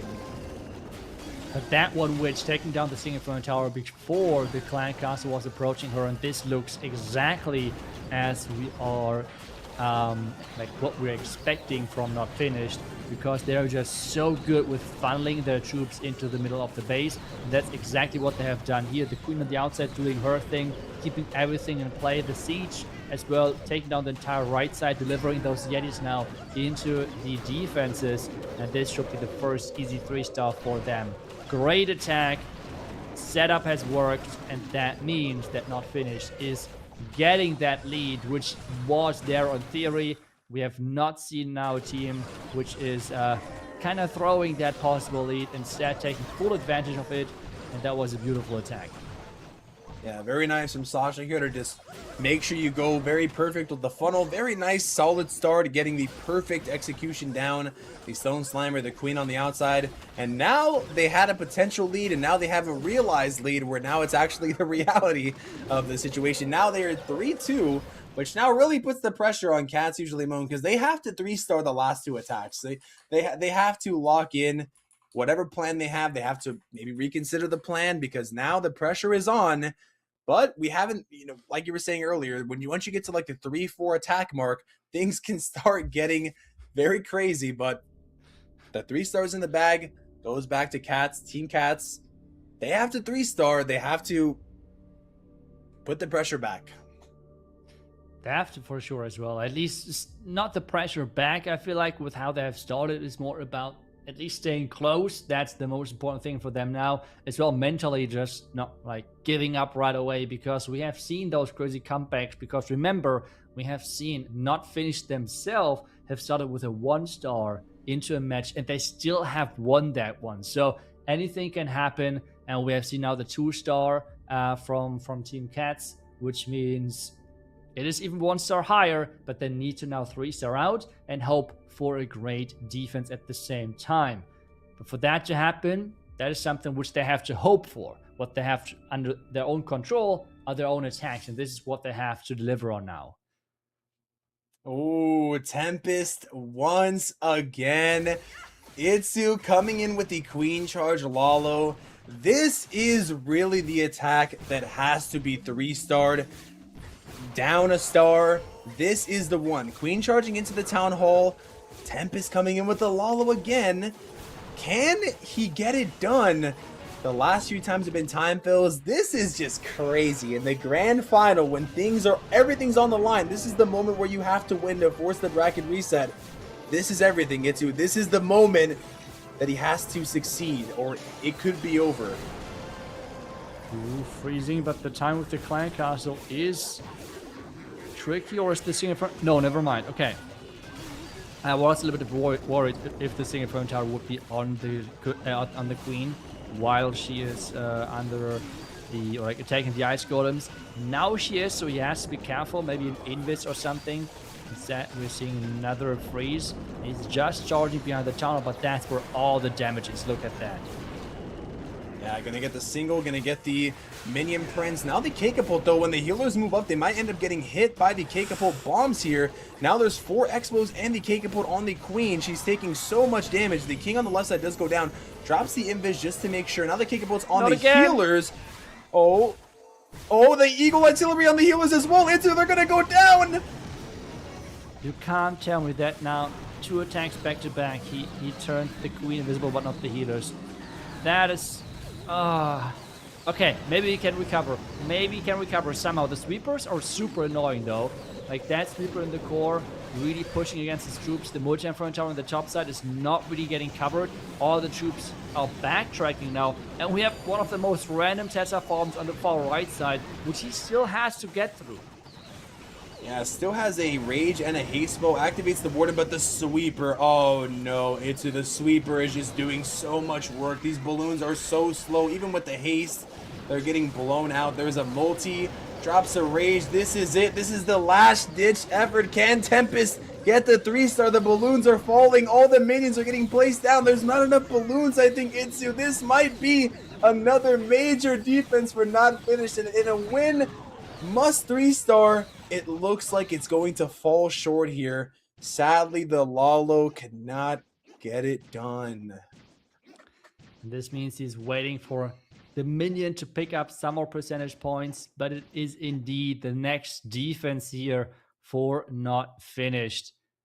And the defenses are just holding strong. At the same time, though, it is not just because of the defense. We always see those unfortunate mistakes from the attacker. On this one, turning the Queen invisible, but not the healers, which is causing not just the Eagle, but as well, on top of that, the K-Catapult locking onto those healers. And with no healers, a Queen charge is hard. That Queen could have reached pretty much everything behind that building or behind that layer, because she could have reached the Expos, she could have reached the sweepers, she could have had so much value in that core, but it was not utilized without those healers, without keeping her alive. So really not the best showcase here, but not finished. That could now push their lead even further into a position where it feels nearly impossible to come back from. Yeah, unfortunately that Queen charge, I really wanted him to get it that time after several tries, but yeah, it's crazy. One mistake, not making the invis, not hitting the free spell, not hitting the rage spell. We're all watching at home and we think, oh, all you have to do is just hit this spell. But under the pressure, under the intense moment, you're panicking, you're seeing the Eagle, you're seeing your King go in. Like anything can happen. And yeah, in that case, it was just very unfortunate. But now we have Naruto from Not Finished coming in with the 4 super, which is going to start off with the Zap way to get the Bomb Tower and the Expo with the Wizard Tower as well. So yeah, now it's going to, yeah, looks like probably just going right into the Town Hall, I would say. Don't even risk the 1-star, because that would be crazy at this point in the tournament here. Yeah, it looks like they're just going straight into the Town Hall here. That's all you need to do. Make sure you keep the star advantage here. So we're going to have to see where the troops end up getting placed here to pull a Warden, though. But Ice Golem is in. Super Witches are to follow. The Warden was able to set up the pathing, so that looks quite nice. And again, we have talked about this so many times, but setting up the pathing is such an important part for the successful attack. We have no more wall breaks though, so he's now relying on his troops to actually break through the town hall on their own. Or is he just relying... What's the plan here? Is he relying on the troops to get through the wall on their own, or does he hope that they're going somewhere different? What exactly is he hoping for? It seems like the... Okay, he needs to be careful. The freeze is happening. Right, nice. Okay, so right now, after the first couple of... I would say sketchy moments where there was no layer for the second wall, we're looking good. Everything's under control. The Super Witches are looking safe, and he should be good to go to push further with that King ability. yeah, very nice poison too, being very patient, trying to hold the King ability even more, activating the Warden abilities to try to open all of these walls. Really gonna need it here going towards the back end of the base. Yeah, very nice. Gets the K pulled as well. Now the Stone Slammer for the left side. The Witches are kind of splitting here a little bit. The healers need to heal. Minion Prince does go down. The Rage Bow does do nice here. And now the multi is also going to be a little bit annoying, but I think even with everything splitting, well, the Eagle's getting some good shots up as well. The Warden's walking in front. Ooh, I don't know. Everything is kind of splitting a little bit. It's here. The healers are healing the wrong thing. Yeah, that was... The split behind the tunnel was really unfortunate here for the Super Witches, but maybe they can still make the job work. The nice freeze onto the King and onto the Eagle. He has some Super Witches still left alive, and the time I feel like is the biggest factor for him. 30 seconds roughly to finish off this base, or at least get as high as possible percentage, because remember, they would still not just lead on stars, but they can as well make it pretty one-sided for the percentage game. Yeah, percentage is definitely important here too. Like, they already got the 2-star. Now trying to get to the percentage to an impossible amount for Catsusuallymoan to even catch up to. But still, it's going to be about 90, maybe 90%, 89. Can they get 90? Big boys, 90%, 91. Still 90%, which is a really, really good lead compared to the other attacks they had on defense there. I think it was around the 70% for both of them. So, yeah, not finished, still keeping a really, really good lead, not only on the stars, but also on the percentage. Did falling a little bit short there, but still nonetheless getting it done, relatively speaking, with the 90% too. That is very important moving forward, especially when the war's not over yet, but, you know, securing the lead a little bit more. We're again in the position where Team Cats needs to have a 3-star. I mean, if they would have 3-star with their last attack, this match could have looked super close. Now, because they have 2-star back-to-back, things are still looking a little bit sketchy for them. They have to 3-star and hope for another defense. And that needs to be actually a really good defense, because their 2 attacks were on the lower percentage side, but we just have seen a 90% 2-star attack from not finished. So a lot of things need to go their way, but this was the first important step for not getting 3-star again. They have to attack, and they have to 3-star. Yeah, this is... I keep saying it, this is like 3-star or lose, but this is the last attack. If you want to have any chance at all in this, Sean has to 3, and now he's going in with 6 Super Witches going straight for the blimp on the Town Hall. And, ooh, Rocket Loon comes out. Ooh, there's also a NATO. Ooh, is the Town Hall going to go down with the bunch of splash damage? Oh, the Yeti Mites, they do get it, though. Okay, now actually going to go opposite here into the Eagle. This is, you must 3-star. This is 3-star or it's pretty much GG. So you have to 3-star. You have to lock in. We have to lock in indeed. We have the first Ice Golem pop in there. We have the King now close to the wall. A nice spiky ball, but this time around it did not catch the K-Catapult. This is something which we have seen many times with the spiky ball from the King one-shotting the K-Catapult. This did not happen this time around. That defense is scary with those 25% bonus damage. The Queen's getting forced into ability. There's a lot of base left, but only a couple of splash defenses. Yeah, there's still like 4 Wizard Towers though, and double multis on the base. Dropping the bat spells from the bottom side. There is a sweeper there. Ooh, that freeze is very, very early. Only has 3 left. Drops another one. Can the Queen take down the multi? That's going to be the biggest question. Drops another freeze. Oh, the Wizard Tower is there and gets a lot of the bats down. Now they're splitting. Oh, I don't know. Itsu, the Minion Prince on defense, is going absolutely crazy. The multi is melting, but they're coming back for the last Wizard Tower. As the Wizard Tower ends up taking them down, it's going to be too close. I don't know if he has it. Ooh, the multi going down with the last shot of that Archer Queen, and that might be the deciding factor, because the Queen healer from the healer puppet is actually keeping everything alive, and they have done it now. They have done what they had to do to keep their hopes alive. They have 3-star, which means they're going to finish at a total of overall 7 stars. Not finished now. That would be the next step. If they're messing up big time, we would go into the bracket reset. If not finished, is getting a high percentage 2-star or even 3-star, they're going to win this match. Yeah, this is the exact position that, you know, Catsusuallymoan, they don't necessarily want to be in the spot they're in, but they've done all they can, and now for not finished, this is the spot that you do want to be in, because this gives you all the chance. The ball is literally in your court. All you have to do is make the shot. All you have to do is get the 3, or even get a high percentage 2, I believe, because they have so much percentage ahead. Don't play it risky. Just get the town hall, get the percentage. That's all you have to do. For some reason, sometimes when the teams are ahead, they have the opportunity to win. Something happens. Just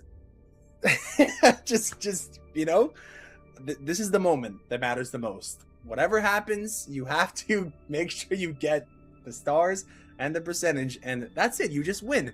If you give Catsusuallymoan the chance to get a bracket reset, they're going to be so confident, then they can beat you. So you don't want to give them that opportunity at all. Yeah, and I think if my numbers were right, it's like not even the highest percentage, like 60%, and you're already going to win, which is really not the highest percentage. So as you said, maybe spamming everything into the town hall might be the best thing. You could blimp at the same time, just the eagle artillery, just to like play it safe, I guess, to some degree. But let's see what they're going to come up with. If it's going to be a far side entry, if we're going to see some crazy madness again, but I hope not. It is okay. I respect that. They're just spamming E-Dragons to the town hall. I respect that so much. He's like, okay, my hit rate, I don't care. I will just do whatever is needed for my team, and that is just spamming E-Dragons into the town hall to get no... Yeah, that's just it. Town hall goes down. All they need is the more percentage here, not playing any games, not wasting any time. They don't want to give their opponent any sort of hope, because they already have the advantage. Just keep the advantage and just go and get, go and get the percentage, go and get the stars, and just going right into the town hall, even though it could have been baited, does not matter. E-Drags have so much hit points, and regardless of whether the 3-star is gotten here, which is looking really, really strong actually, that should be enough, I believe, for not finish. So they should be the grand finals winner here, the champion of this August Town Hall 12 monthly final. Would be actually kind of funny if they're going to 3-star with this as well. Is it? He's going to make it, right? The air defense in the back end is down. Like, there's no damage left. He's actually going to 3-star with the 2-star approach. I mean, that's kind of cool, not gonna lie. But hey, this means not finished with the 8 stars total, winning the match and becoming the back-to-back champions. Let's go, E-Drag spam for the win, baby. Let's go, getting the 3-star. All they needed to do was get the percentage, but they got the 3-star. And now Not Finished is the champion. Once again, back-to-back double champions. They must be feeling so good. Not only do they already have the golden ticket, they get all the largest prize pool from not only last month, but this month as well. Well-deserved, perfect war. They played out of their minds. They had a couple wars maybe where they weren't playing the greatest. They had 1 star here, like only once, I think, but still proving that they are the champions for a reason, getting the perfect stars. And yeah, congratulations to them. Yeah, and I just feel like with how they have done it in both of those cups, they were the most dominant team, and that in 2 different metas. Because remember, we had a completely different strategy meta back then, when it was all about dragons. Now with the new seasonal defenses, it is just all about as well super witches. Yes, they have used the electric dragons in the end, but still really knowing when and where to use what strategy, smart with selecting the right strategies and such. So really deserved victory in the end. But as well, a big shout out then to Catsusuallymoan. Really, really good setup for them. They only lost in that upper bracket finals against the only team which was undefeated overall. So I think it was really deserved then 2nd place for them, because they were able to like bounce right back, but they were not able to get that one win versus Not Finished. Yeah, big congratulations to Not Finished. Double champions, getting it done with the E-Drags. But, Catsusuallymoan as well, getting 2nd place. They're also getting that golden ticket as well. So that's really, really good. And they also get the prize money of the 2nd place. So congrats to them. But yeah, Not Finished, man. I'm really curious to see for the next monthly final, are they also going to make a run again? That would just be absolutely crazy. But they have done it twice in a row. And now we have the final reward, which is going to be the Builder Bite. So make sure you scan the QR. I'm actually going to scan it now here to claim it. I have to scan that one as well. Builder Bite's good too. speed up all your builders, especially to get all your upgrades done when you need them. Okay, everyone's scanning it. Everyone, like, there's some silence here, but all right, I got it. Let's go. I got it on the first. Okay, how many accounts? Now I'm kidding, but it's I think I started a complete new account with the Summer Jam. It's already on Town Hall 13. I'm pretty well upgraded, I want to say. So I take those. That's quite nice.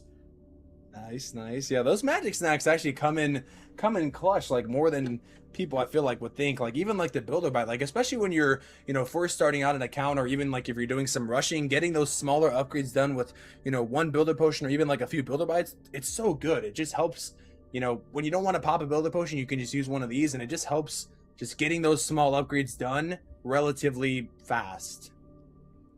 Yeah, and the soup was the one for the lab and for the pets, right? That's as well really nice, I feel like, when it comes down to progression.